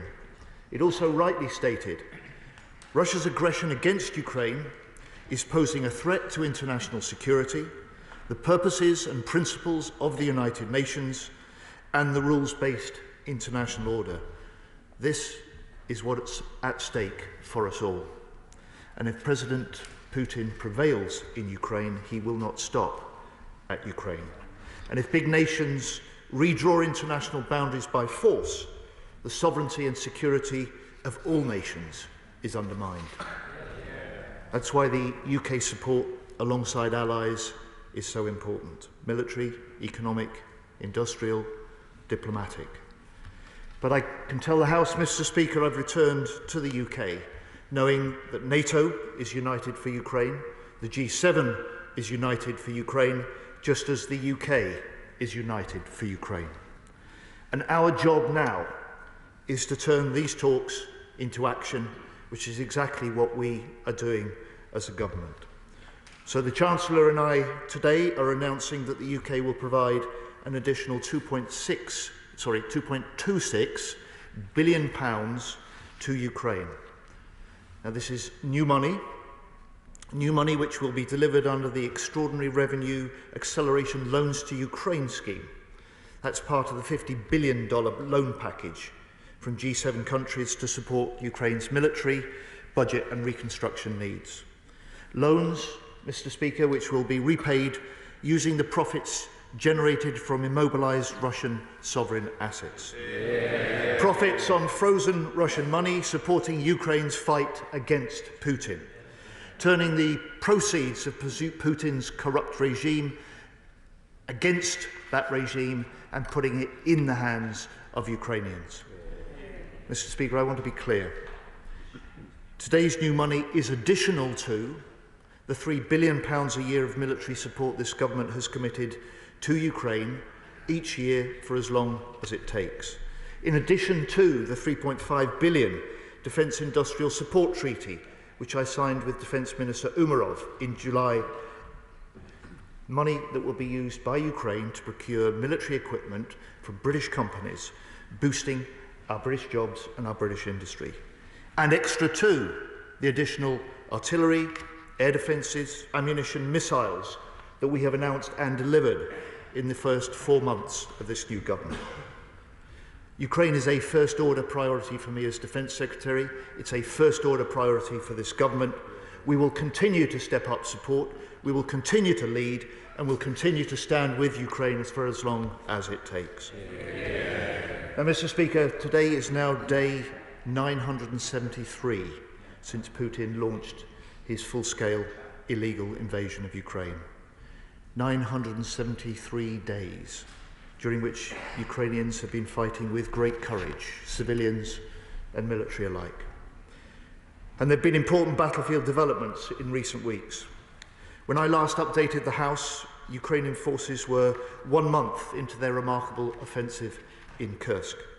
3 months on, they continue to hold Russian territory, and Ukraine's strategic surprise has put Putin under pressure, forcing the diversion of some Russian troops and equipment. And despite the increase in brutal Russian counterattacks and aerial bombardments, they've so far failed to dislodge that Ukrainian incursion. And it's not just in Kursk where Ukraine is fighting back. Ukrainian forces have launched long-range attacks into Russian territory on military targets which are directly supporting Putin's illegal invasion. In September, Ukraine used long-range drones to attack 4 ammunition storage facilities, strikes which successfully destroyed thousands of tons of ammunition. And both the defensive thrust into Kursk and the strategic defensive strikes into Russia have had an impact on the battlefield. Russia's advance towards Pokrovsk in the east, Putin's main line of effort, has been slowed. Russian losses continue to rise. Since the start of the conflict, Russia has likely suffered 675,000 casualties. And in September, the average casualty rate each day of Russians on the battlefield in Ukraine was 1,271, a record high, 2.5 times the rate of this time last year. And on equipment, Mr. Speaker, they've now lost 3,400 tanks, 8,500 armoured vehicles and 26 vessels in the Black Sea Fleet have been destroyed or damaged. But despite this incredible Ukrainian resilience, they remain under great pressure from Russian forces across multiple fronts. And Russian troops continue to advance and continue to attack Ukrainian infrastructure, targeting the important port of Odessa and striking energy infrastructure. So as we head into winter, Mr. Speaker, Ukraine's energy generation capacity has been reduced by up to 2/3 of that of pre-war levels. Russian industry remains on a war footing. Russian artillery is outfiring Ukraine at least 3-1. And Russia is also recruiting this year an additional 400,000 troops. Defence will account for 32%, one-third of the total government budget in Russia next year. And Mr. Speaker, in a concerning new development, it is now highly likely that the transfer of hundreds of combat troops from North Korea to Russia has begun. North Korean soldiers supporting Russia's war of aggression on European soil. It is as shocking as it is desperate. North Korea already sends significant munitions and arms to Russia in direct violation of multiple UN resolutions. And this developing military cooperation between Russia and the DPRK has serious security implications for Europe and for the Indo-Pacific. It represents a wider growing alliance of aggression which NATO and the G7 nations must confront. Mr. Speaker, despite this dangerous development, Ukraine remains determined to fight on their front line in the east and in the territory in Kursk. President Zelensky will continue to seek support for his victory plan, and we want to see this plan succeed. We stand ready to work closely with the Ukrainians and with allies to help it succeed. And as we approach 1,000 days of this war, this conflict is now at a really critical moment. And that's why the UK continues to step up support for Ukraine. Ukrainians are fighting to regain their sovereign territory, but they are also fighting to protect the peace, the democracy, and the security for the rest of us in Europe. James Cartledge, the Shadow Secretary of State. Thank you, Mr. Speaker, and can I start by thanking the Secretary of State for advance side of his statement. May I offer my condolences and everyone on this side of the House to the family and friends of Corporal Christopher Gill, who we understand tragically lost his life during a training exercise recently. We understand he served this country for 13 years, including in Afghanistan, and more recently volunteered to train Ukrainian soldiers in the UK, having visited Salisbury Plain last May to see Operation Interflex, Mr. Speaker. We should be grateful to all of our service personnel, including Corporal Gill, who've played such a huge role training the Ukrainian armed forces. So they continue to fight and defend their homeland, a fight that goes on and one to which we continue to offer all support to the government, including in standing by the government, people and armed forces of Ukraine. As such, we warmly welcome the G7 joint declaration and funding announcement, but particularly share the government's concerns in relation to North Korea. Mr. Speaker, I have lost count of the many times Vladimir Putin has accused us and our allies of so-called escalatory action in our support for Ukraine. But today, we are considering the very real threat of North Korean combat troops being sent to support Russia's illegal invasion. Let us be in no doubt.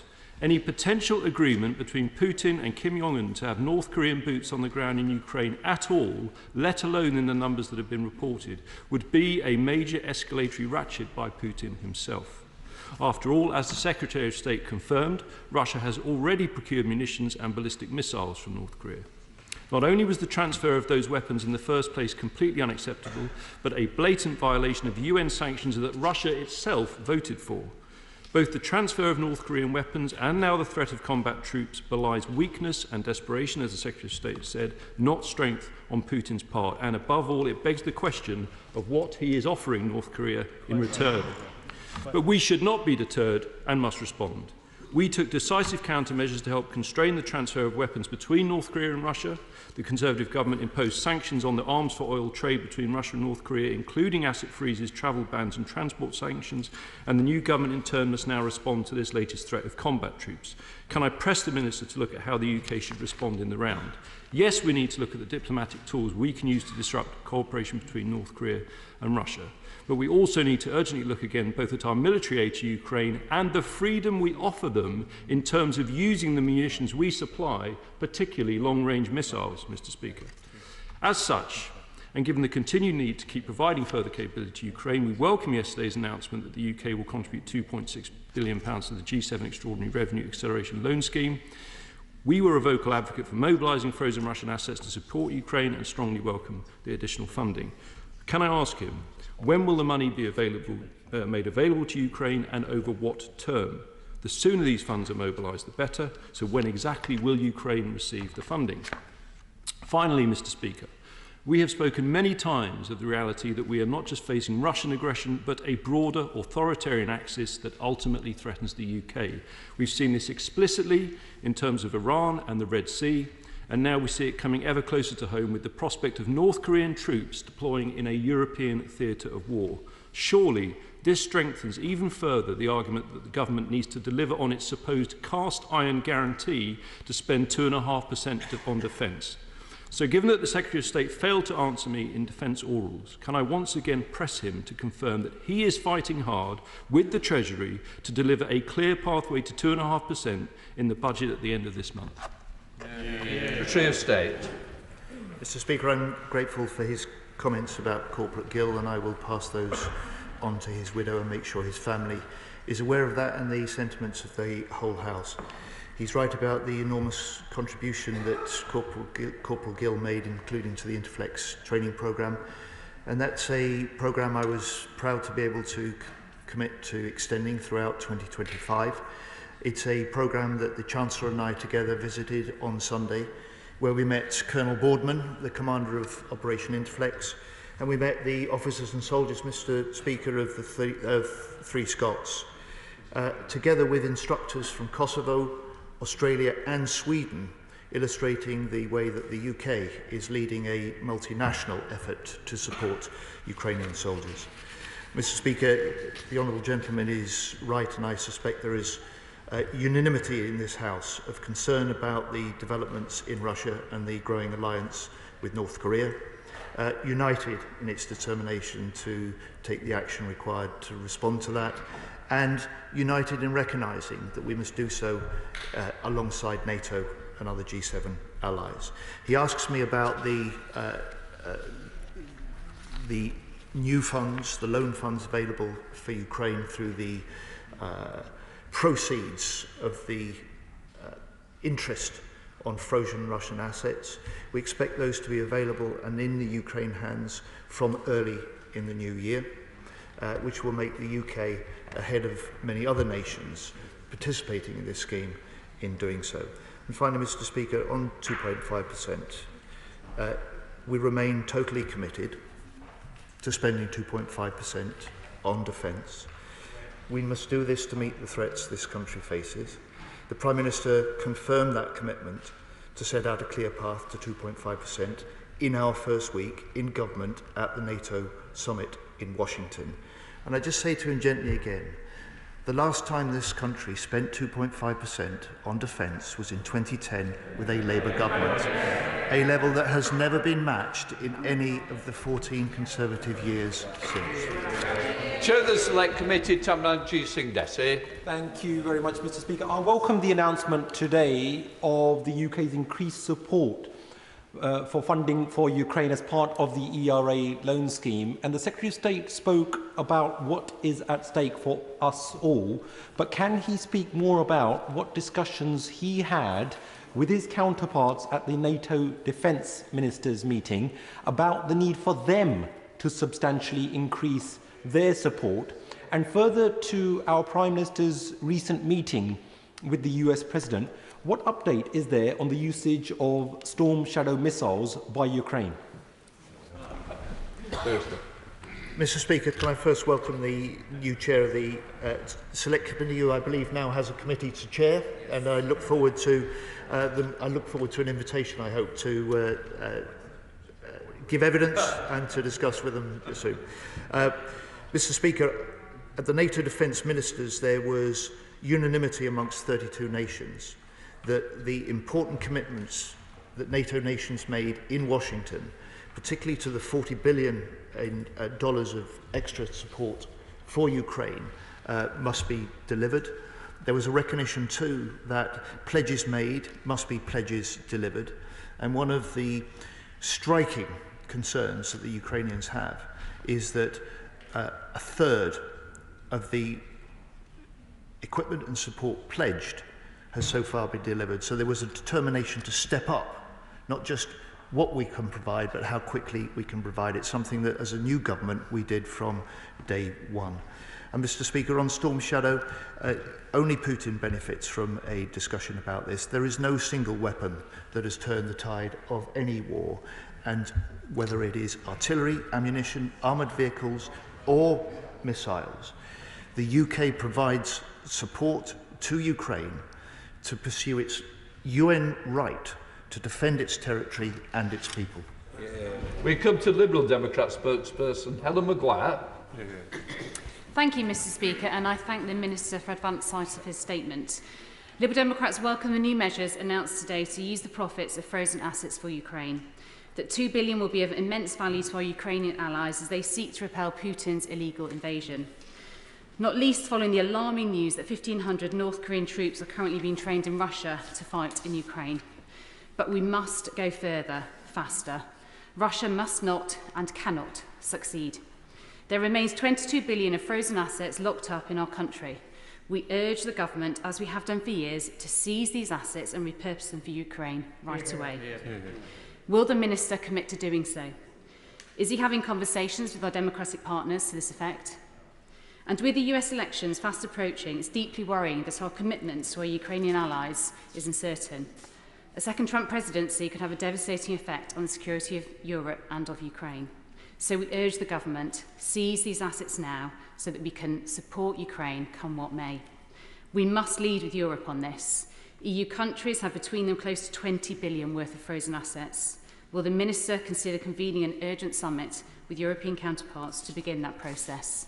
And does he agree that if the US cannot, then Europe must? Minister. Thank you, Mr. Speaker. I would say to the honourable gentleman, lady, that in fairness to the party opposite, when they were in government, and her party before the election, as we did, we were united in the efforts to try and get the interest drawn down from the frozen Russian assets put in Ukrainian hands. And the UK government, before the last election and since, has been leading this work. This is practical steps we can take now. Whatever the declaratory position she wants to adopt about seizing Russian assets, this is valuable additional funding that from the new year will be in the hands of the Ukrainian government to be able to spend, in the UK's case, on the military aid that they need. This is in addition to all the other increase that we've put in place since the election. And just say to her, I hope, despite her calls for going very much further, she'll recognise how significant this move is. She'll recognise that the UK is amongst the first of the nations to move on this, and that she will give this House the full support when we introduce the primary legislation that will seek the parliamentary spending authority to provide this financial assistance in pursuant of a bilateral agreement that we'll strike with Ukraine over how to do it. Thank you. Emma Lulba. Thank you very much, Mr. Speaker. When this government said our support for Ukraine was absolute, we meant it. My right honourable friend referred to the recently signed Defence Export Treaty between the UK and Ukraine, which will support Ukraine's defence industrial base whilst helping to replenish our own stockpiles. As far as he is able, can he update the House on the treaty's progress? Seriously. Yeah, Mr. Speaker, I was proud to sign that treaty. It is a treaty that means the Ukraine can draw down the export credit cover. It can contract with UK companies. And it's a framework also, Mr. Speaker, like some of the other frameworks the UK has put in place that other nations and the companies of other nations can use in order to deal with the difficulties that many face in contracting with Ukraine. It will be used by the Ukrainians for the contracting and the procurement of munitions, for ammunition. It will allow us not just to step up the provision of military aid support to Ukraine, but the production of essential military aid to Ukraine as well. Mark Francois. Thank you, Mr. Speaker. I welcome the statement, but the BBC are reporting that the money will be paid not in one go, but in tranches over time. We have the budget next week. Can the Secretary of State absolutely assure us that, as this is what accountants would call an exceptional item, this money will in no way be included in the overall defence budget next week and will in no way be attempted to bolster or bump that up, because there are rumours there will actually be cuts? Can you just give us that assurance this is a one-off and it will be treated completely differently in the Red Book? Secretary of State. Mr. Speaker, I can give the right honourable gentleman that assurance. This is a one-off. It is additional. It is separate. It will be accounted for and set out separately in the Treasury documentation. Its significance is that it is a loan to Ukraine that Ukraine will not have to pay back, because it's the interest on the frozen Russian assets that will service that loan.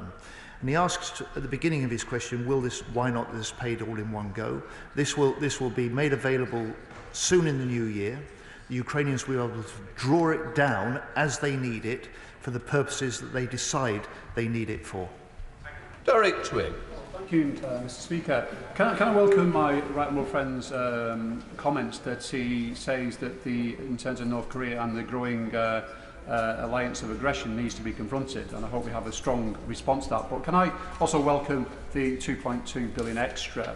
But he makes a very important point during his statement, one of many, which was that the Ukrainians are being outgunned 3-1 in artillery by the Russians. So, of course, while the additional support is vital, how quickly can we ensure we get extra munitions, artillery and missiles from the alliance, from the G7 and that across to Ukraine?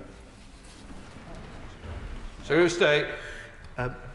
We can get it into the hands of Ukrainians just as soon as it's available for that purpose. And it's one of the reasons, for instance, when I announced the new contract in the UK to produce the short-range air defence missiles, the LMMs, initial contract of 650.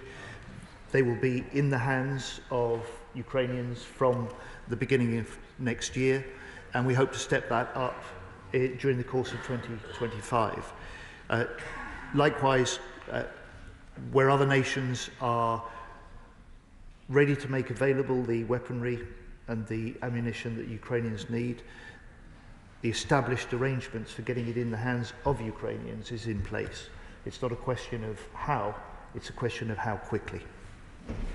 Sir Julian Lewis.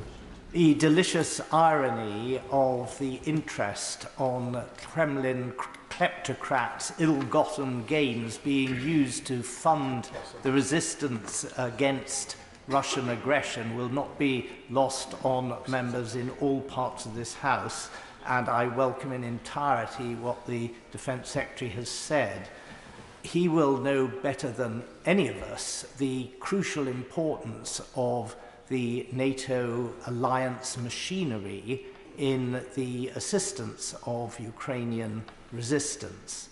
And given that one recent ex-American president and one current French president have both made disobliging remarks about the NATO alliance in the fairly recent past, can he reassure us that at least in the case of President Macron, he is now fully on board the alliance and France's important contribution to it?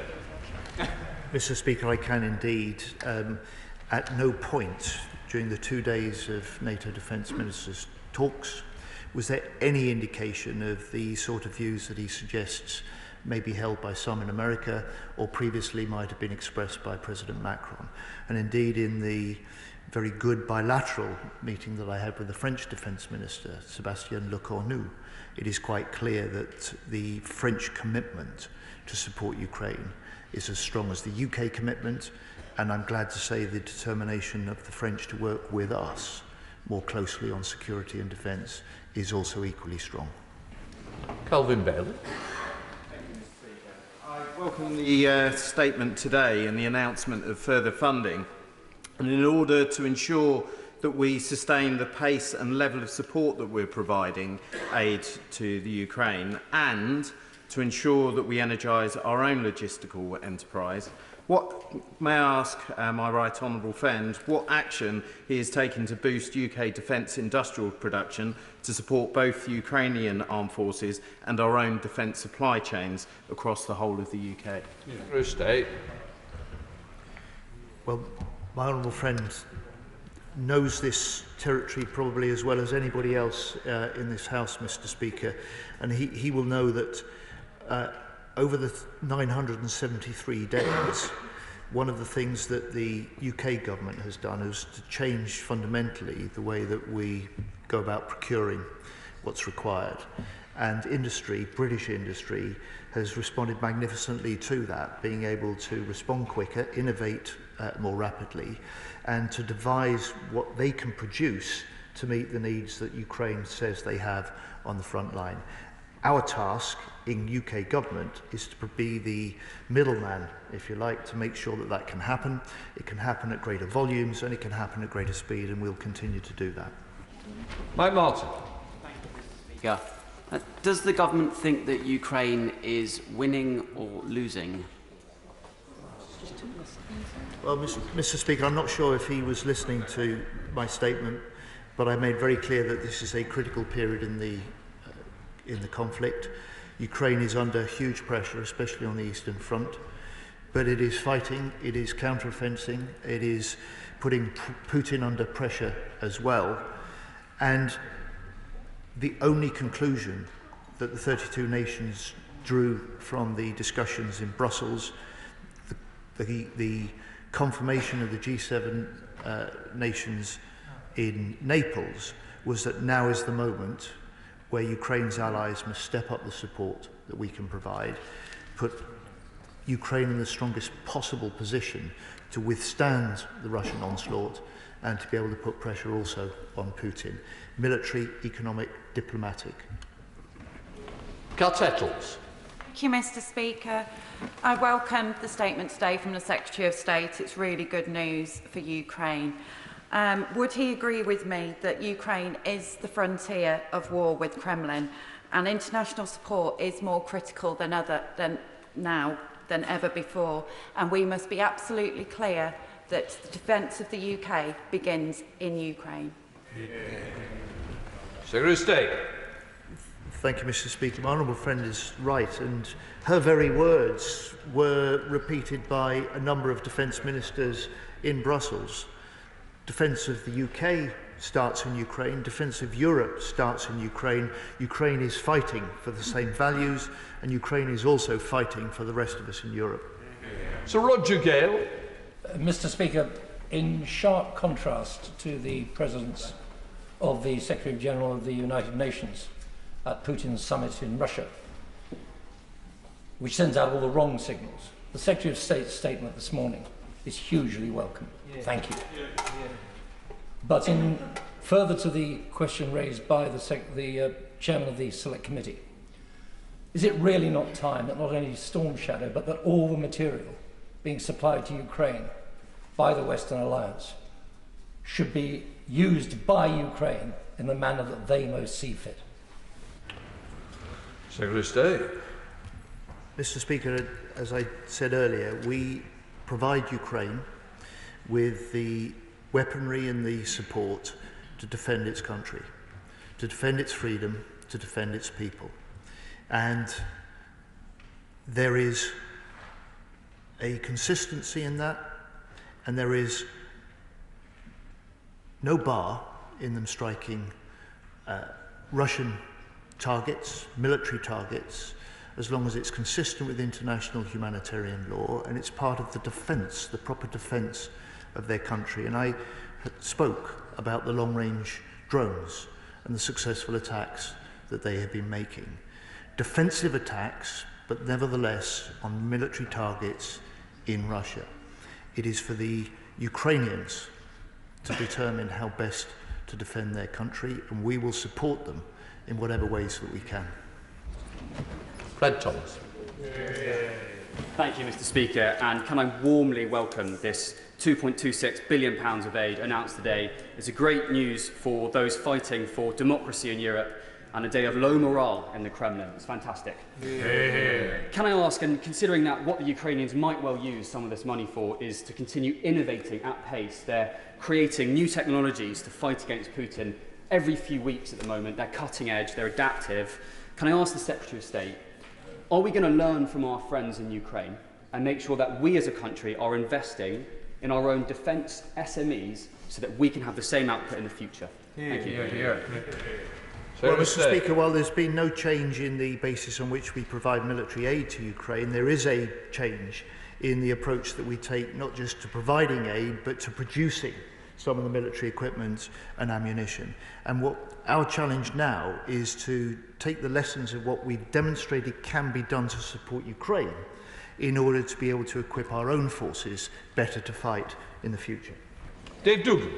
Thank you, Mr. Speaker, and I thank the Secretary of State for his statement, its content and advance sight of it. The additional funding for Ukraine is, of course, very welcome, but it's what material they turn that into which will have the effect on the battlefield that we wish to see. With the shell production of our European partners still well short of 1 million units per year, can the Secretary of State, as far as possible, indicate how UK shell production has grown, either in numeric or percentage terms? And if he can't share that with the House, can he give us an assurance that it is increasing? Thank you. State. Mr. Speaker, I can absolutely give him the assurance it's increasing. I've already spoken about the short-range air defence missiles, the LMMs, which is increasing, particularly to meet what the Ukrainians need. And they're very clear. It is air defence systems, it's long-range drones, it's the things that matter most, both for their defence and their ability to put Russia properly under pressure as well. Joanna Baxter. Thank you, Mr. Speaker. Can I warmly welcome today's announcement of an additional £2.2 billion financial support for Ukraine generated by frozen Russian assets. Can my right honourable friend say a little more about this concerning development of North Korean soldiers supporting Russia's war of aggression on European soil, and how that underlines the importance of us using every tool in our box to support Ukraine's efforts? So, State. Mr. Speaker, I regret to say to my honourable friend, I'm not in a position to give the House any more details of this. First to say, we are watching this extremely closely, monitoring it extremely closely, but we and the House has detected this growing cooperation between North Korea and Russia, growing cooperation between Iran and Russia, at least over the last 12 months. It's a sign not of strength but of weakness on Putin's part, but it does introduce a dangerous new development, both to Ukraine and to wider European security. Mark Pritchard. I welcome the Defence Secretary's recognition of President Zelensky's victory plan and his support for that, but he will know that part of that plan is the use of long-range missiles. And I get his point about long-range drones, UK drones, being used for military targets only in Russia and within the norms of international rules of law. I also detect, perhaps, with two questions on long-range missiles, these edging towards a position where he might publicly declare that Ukraine can have the freedom to hit targets in Russia, military targets, using long-range missiles. That will change the war. That will have an impact. Secretary of State. Mr. Speaker, we step up the support we provide to Ukraine, but there's been no change in the basis on which we provide that support to Ukraine. Clive Betts. Speaker, could I thank my right honourable friend for his statement and also thank him for the amount of personal commitment he's clearly making to this subject. It's obviously very expensive for Putin to fight this war, but he's getting a lot of this money from the sale of oil. There are real concerns that there are British firms or firms with British connections who are facilitating and enabling the illegal oil trade to go on. So what more can be done in cooperation with his friend, the Foreign Secretary, to ensure that sanctions are more effective against the Russian oil trade? Secretary of State. Well, my right honourable friend is right. It isn't just that we can confirm today making this additional loan money available for the Ukrainians. It's also important to remember that the sanctions themselves are responsible for freezing at least $400 billion of money otherwise that Russia will be able to use to feed its war machine. And wherever there is evidence of sanctions busting, including some of the steps that have been taken by this UK government and others on the shadow fleet. In other words, the shipping that is in the grey zone trying to avoid sanctions. Wherever we have the evidence required to act and to sanction, we will do that and we'll continue to do that. Sir Blavan.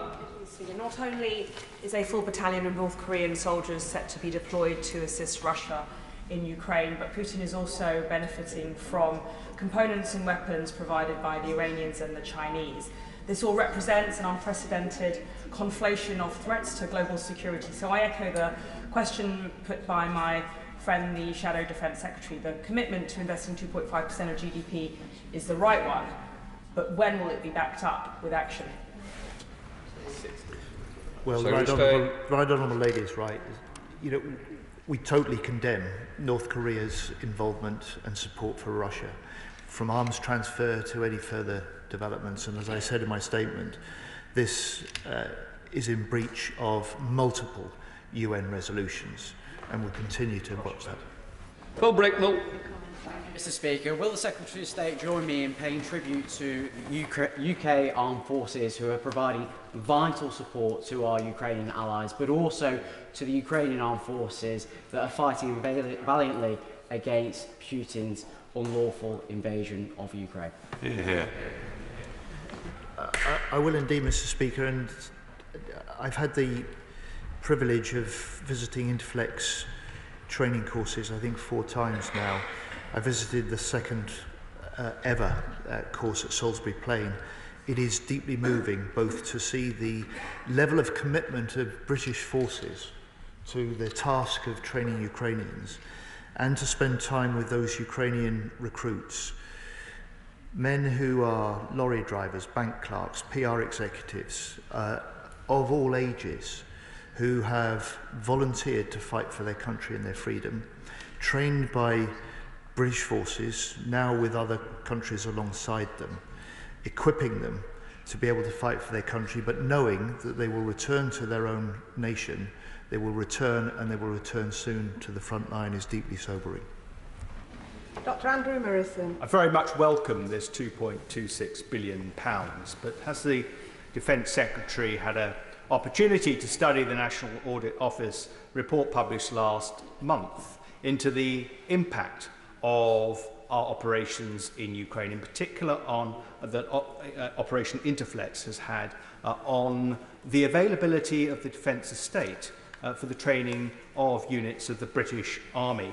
And whilst that's acceptable in the short term, in the long term it probably is not. What impact assessment has he carried out, and what proposals does he have to make available the defence estate we need to train British soldiers? Secretary of State. Well, nothing will shake our commitment to continuing the Interflex training programme. We are determined and we will continue that throughout 2025. And those partner countries that have been alongside us this year, many are now already committed to doing so next year. Madam Deputy Speaker, on the... forgive me, he asked me about Interflex, and he asked me about the defence estate, and he asked me about the training of Ukrainian soldiers. That will continue. And in terms of the National Audit Office report, which is where he started, I have indeed read that report. It is a welcome change from the normal run that we've been used to in recent years of National Audit Office reports into the Ministry of Defence. And it praises a good deal of what has been done by the Ministry of Defence in support of Ukraine, and it's very welcome. Graham Downey. Deputy Speaker, and thank you to the Secretary of State for a very welcome statement indeed. In that statement, he mentioned the importance of Ukrainian forces' efforts in the Black Sea against the Russian Black Sea Fleet and how important that is to the Ukrainian economy. Can he perhaps go a little bit further and describe how this funding with Ukraine will actually help them to ensure that security and perhaps even go further in the Black Sea? Thank you. Madam Deputy Speaker, the principle of this funding is that we put it in the hands of Ukrainians. The Ukrainians are in the best position and must be in the position to decide how best to use it. We have said they can use it entirely if they choose for military support, and the support that they choose to procure with it will be a matter for them in discussion with us. David Mundell. Thank you, Madam Deputy Speaker. Is the Defence Secretary able to share with us any conversations that the Foreign Secretary had whilst in China about China's engagement in this situation, and particularly their willingness to bring the influence that they undoubtedly have on both Russia and North Korea to bear? Secretary of State. Happily, I can indeed. Madam Deputy Speaker. So the Foreign Secretary was in China on the 18th and 19th of October. He met with his counterpart, the Foreign Minister, and he did indeed talk about the areas in which our countries may disagree, including on Russia's illegal invasion of Ukraine, and he talked also and raised the UK's concerns over China's supply of equipment to Russia and to Russia's military-industrial complex. Kevin Benavia. Deputy Speaker, I also very much welcome today's statement from our right honourable friend, the Secretary of State. It's evidence not just of warm words, but of real practical support for our ally in its desperate hour of need. But this country cannot do this on its own. Can my right honourable friend update this House on any discussions that he or his ministerial colleagues have had with our friends in the rest of the G7 in combating Putin through economic measures? Secretary of State. I can indeed, Madam Deputy Speaker. I came away from Naples from the G7. I came away from Brussels for the NATO defence ministers, reinforced of the view that there is a determination not just to stand with Ukraine now, but to do so for as long as it takes. And I will send my honourable friend a copy of the communiqué from both, in which I think he will be encouraged, as I was, by the degree of unanimity and determination, not to allow Putin to believe that if he holds out, the West will give up. Richard Ford. Thank you, Madam Deputy Speaker. I welcome the announcement of the acceleration loans, but also welcome the timing. The British government is not simply waiting to see the outcome of the US presidential election in the way that some governments are doing at this time. Will the Defence Secretary repeat the assurance that he gave the House last week, namely that European NATO nations can assure Ukraine that, regardless of US policy, military aid to Ukraine will not decrease next year? Secretary of State. On the contrary, Madam Deputy Speaker, we're determined to maintain and step up from the UK the military aid required. There is a similar determination I found from defence ministers across the NATO nations, and we recognise that this is a fight the Ukrainians are mounting for themselves, but they are also waging on behalf of us all and the values that we share with them. Tarfield Crichton. Thank you, Speaker, and I'd like to thank the Secretary of State for this additional £2.26 billion for Ukraine, which will find a strong echo amongst the hundreds and thousands of individuals across this country who've opened their doors to Ukrainian refugees, and the works of charities and organisations like Jeeps for Peace in Scotland, which sends direct aid by taking pickups across Europe to the front line. And doesn't this money and the individual support of Britain show that we will stand with Ukraine for as long as it takes? Secretary of State. Madam Deputy Speaker, I'm grateful for his thanks.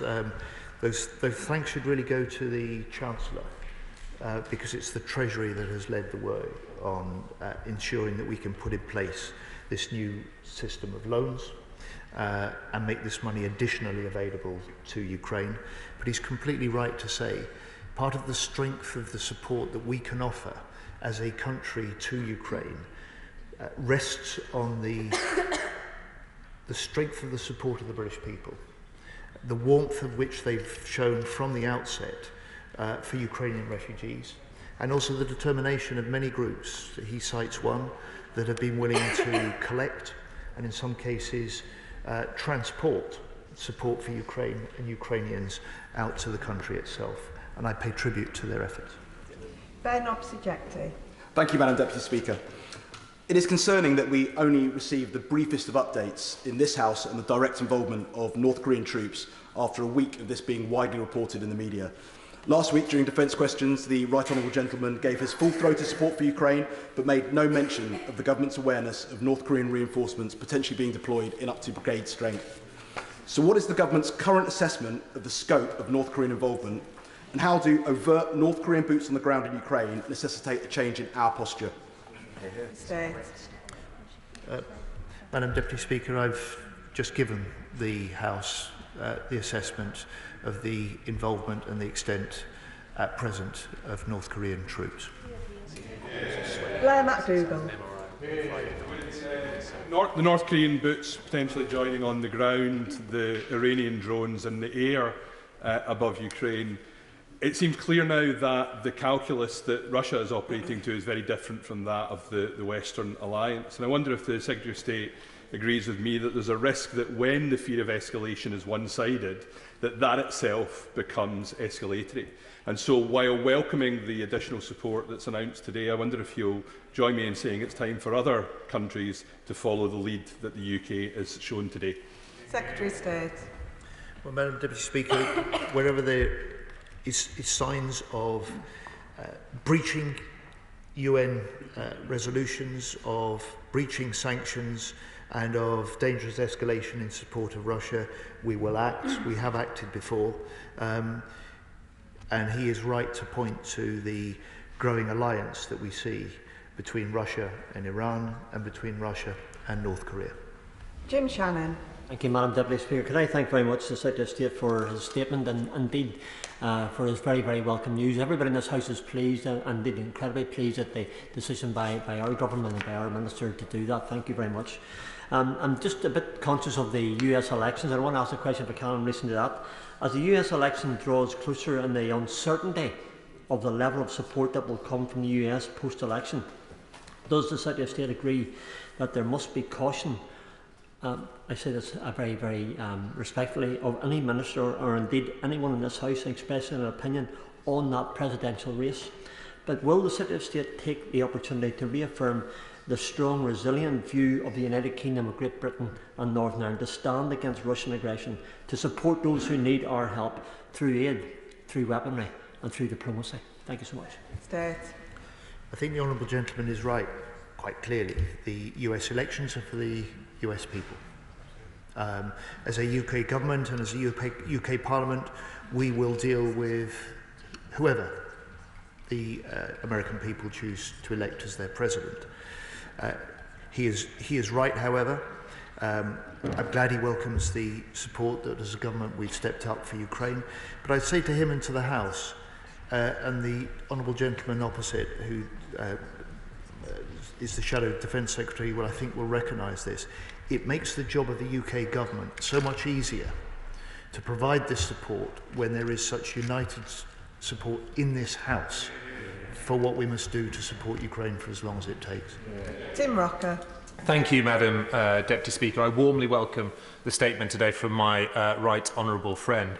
I wouldn't expect him to comment, as he said before, on the US presidential election, but naturally there is a nervousness of policy of a future US government, which makes what European partners and allies do even more important. And there is a huge disparity between the aid being provided by different partners across Europe. Denmark has been phenomenal in providing 1.86% of GDP, or over €6 billion. Other countries, such as Spain, not so much. Can he assure us that there were robust discussions in private amongst his Defence Minister colleagues in Brussels?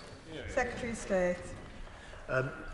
Yes, I can. There were those discussions, and those discussions were about the level of commitment we must make collectively to Ukraine and the level of commitment we must make collectively to NATO itself. And I welcome the fact that This year, 23 of the 32 NATO nations will meet that 2% of GDP threshold. It has to be a bare minimum. There is more that we will need to do, particularly as European nations within NATO in the years ahead. Joe Powell.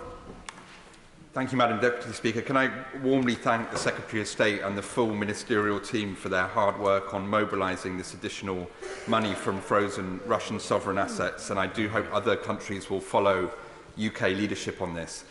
In mobilising every tool across the government and with winter approaching, could I also ask the Secretary of State to continue the push to realise the assets from the sale of Chelsea Football Club, the £2.5 billion from Roman Abramovich that could go towards humanitarian needs, which are also increasingly urgent in Ukraine?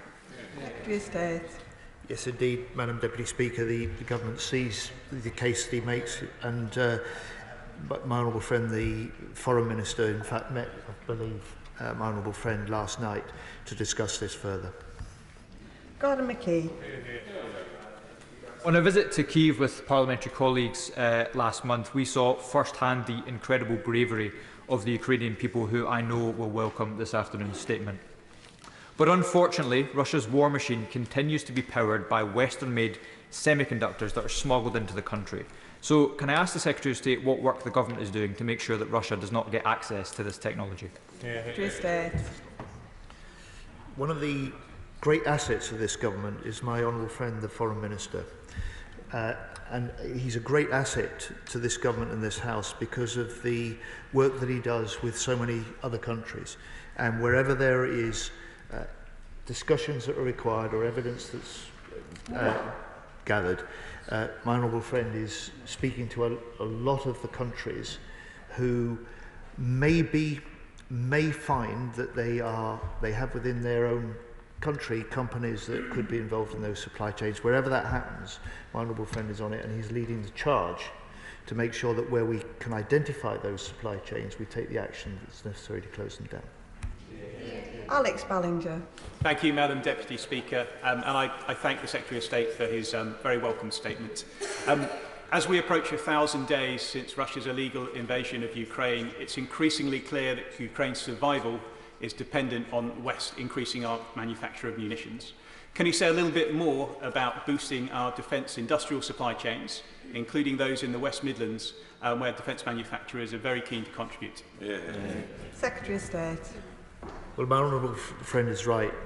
The importance of the British defence industry isn't just in the greater security that gives us as a nation, it's part of the economic boost that will drive growth in the future. And one of the features I was so pleased to see at the recent Government Investment Summit was the confirmation that defence would be one of the 8 economic growth sectors which would receive the priority policy, focus and support as we develop that for the future. This is in the interests of Ukraine immediately. It's in our own interests in the future. It's the way that we can combine both the strengthening of our national security and the boost to our national economy. I'll now give the front benches a few moments to change over before we start on the second statement.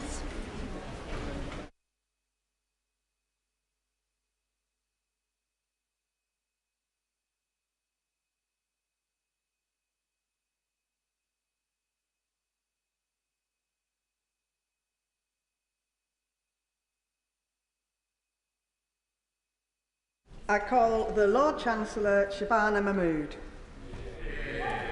Thank you very much, Madam Deputy Speaker. With your permission, I would like to make a statement on how this government will address the crisis in our prisons, not just today, but for years to come.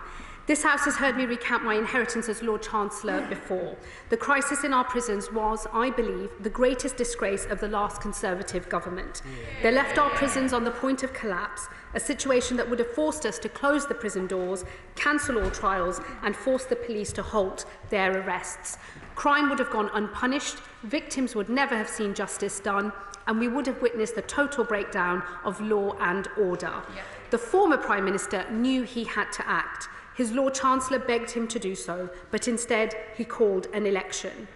As I announced to this House on the 18th of July, we had no choice but to bring forward the release point for some prisoners. Some of those serving standard determinate sentences have seen the custodial element reduced from 50% to 40%, spending the rest of their sentence on licence, where they can be recalled to prison should probation staff judge that necessary to protect the public. As we saw over the summer of disorder, these releases could not have come soon enough. After the August bank holiday, we were left with fewer than 100 spaces in our men's prisons. The system was only held together by the heroic work and considerable goodwill of our prisons and probation staff. And we were, on many occasions, just one bad day from disaster. Today, the second tranche of emergency releases takes place, creating desperately needed space within our prisons. But this is not the long-term solution. So I will now set out the long-term plan for our prisons, a plan that will ensure that never again is a Lord Chancellor placed in the invidious position that I was on taking office. This must begin by building more prisons. For all their rhetoric, the last Conservative government's record on prison building was abject. They like to mention that between 2010 and 2024, they built 13,000 places. What they are less keen to admit is that in that same time, they closed 12,500. In 14 years, they added just 500 places to our prison capacity. In just our first 100 days, this government is already close to matching that. And while the last government promised to build 20,000 new places by the mid-2020s, by the time they left office, they had built only 6,000. They were simply too terrified of their own backbenchers, who supported prison building vociferously as long as those prisons weren't getting built anywhere near them. Madam Deputy Speaker, this government will build the prisons the last Conservative government promised but failed to deliver. But in seeking a lasting solution to our prisons crisis, we must be honest too, in a way that my predecessors were not. We cannot build our way out of this problem. Every year, our prison population grows by around 4,500 prisoners. This is a question of simple mathematics. To build enough prisons to meet this demand, we would have to build the equivalent of HMP Birmingham, in my own constituency of Birmingham Ladywood, 4.5 times over every single year. To put that in some context, in the last 10 years, the last Conservative government built just 3 prisons. So while we will speed up prison building and build as fast as we possibly can, that pace is simply impossible. For that reason, Madam Deputy Speaker, if we are to address our prisons crisis, we must be smarter about who receives a prison sentence. Now, let me be clear. There will always be a place for prison, and there will always be offenders who must be locked up. But we must also expand the range of punishments that we use outside of prison and consider how we punish those offenders who have broken our rules but are not a danger to society. For that reason, I am today launching a review of sentencing, and it will have one clear goal: to ensure that we are never again in a position where we have more prisoners than we have space in our prisons. The review will follow 3 principles. First, sentences must punish offenders and protect the public. For dangerous offenders, prison will always remain the answer. Punishment and public protection will be this government's first priority.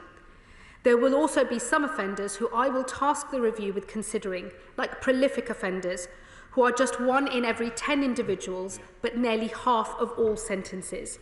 Some of these are hyper-prolific offenders committing hundreds of crimes, and I will ask the reviewers to consider whether a longer sentence might punish them better and force them to engage with rehabilitation on the inside. The second related principle of the review is that sentences must encourage offenders to turn their backs on crime. We need both sticks and carrots. In this, I will be encouraging the reviewers to learn from others who have succeeded. In Texas, for instance, Republican legislators were faced by a problem similar to ours: a soaring prison population, sky-high reoffending rates, and prisons that had run out of space. Working across political divides, the Texans introduced a system of good behaviour credits, where well-behaved prisoners could earn time off their sentence by engaging in rehabilitation programmes. And the results were remarkable. Crime fell by nearly a third, reaching the lowest levels in half a century. The prison population fell by over 20,000, and after 2 decades, the Texans had closed 16 prisons rather than building new ones. The third principle of the review is that it must expand the punishment that offenders receive outside of prison. There are already ways that we severely constrain offenders, limiting their freedom outside of prison. Those under home detention curfews are, in practice, under a form of house arrest. With a tag on their ankle and a sensor in their home, they are placed under curfews, generally for 12 hours each day. And should they break that curfew, they can be picked up and, if needs be, locked up. In some ways, punishment outside of prison can be even more restrictive than prison. It is a sad fact that in many of our prisons today, a drinker can all too easily procure a drink. On a sobriety tag, however, with their sweat measured every 30 minutes and a 97% compliance rate, their teetotalism is almost as strict as mine. All of this is just using the technology that is immediately available to us and used already in this country.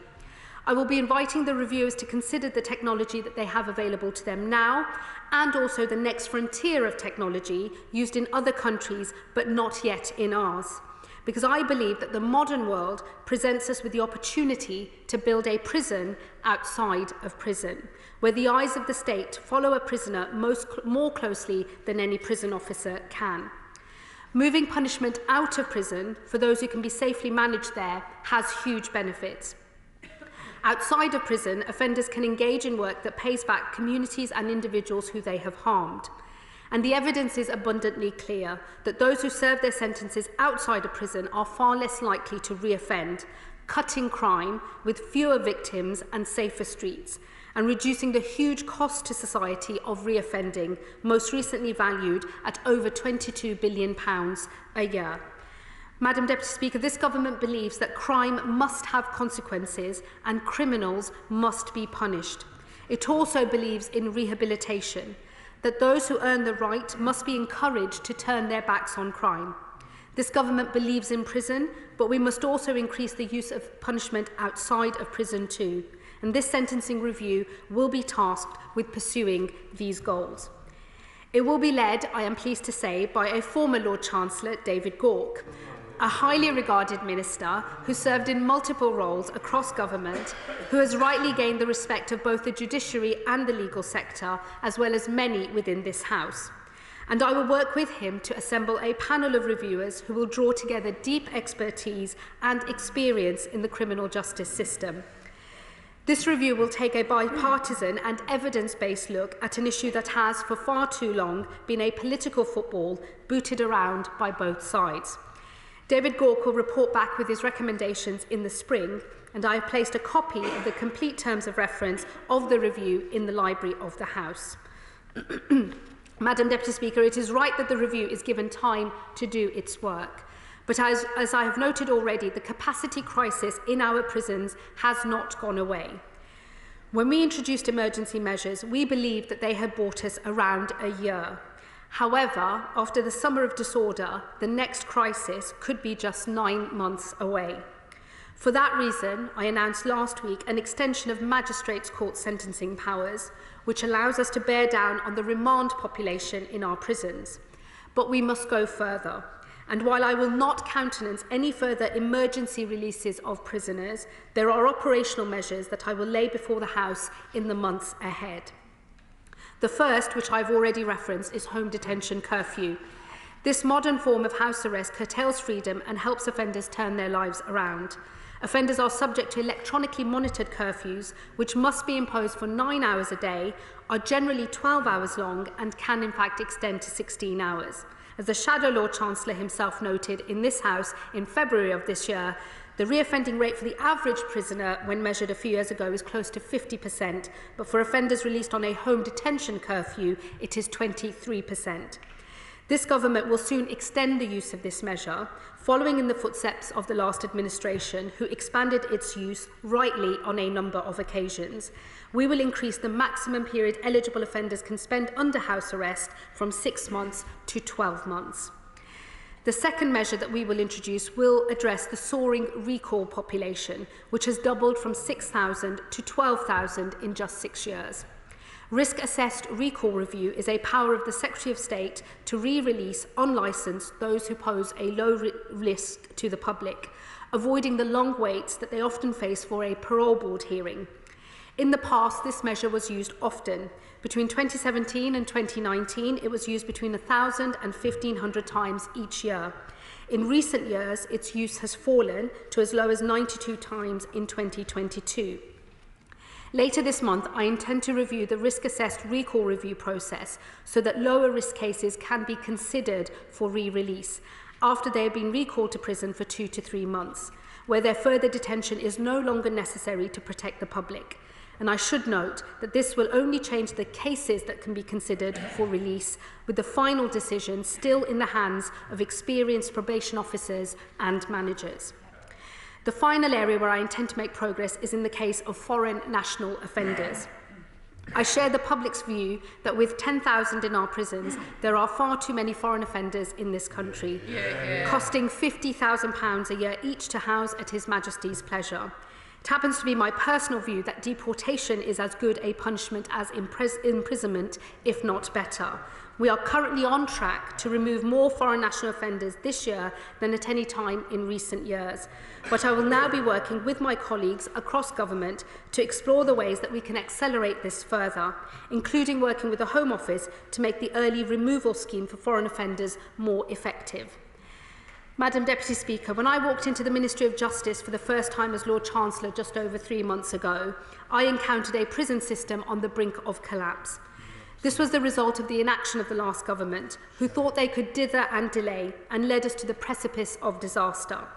But their failure was actually longer in the making. They failed to build the prison places that this country needs, and they failed to address the challenge of an ever-rising prison population. In July, this government took action to avert the immediate disaster. But the plan that I have set out today does more than that. It will ensure that this government and its successors are never forced to rely on the emergency release of prisoners again, a measure over which I had no choice, that I took despite my personal beliefs, and that must never happen again. I commend this statement to the House. Shadow Minister Ed Argar.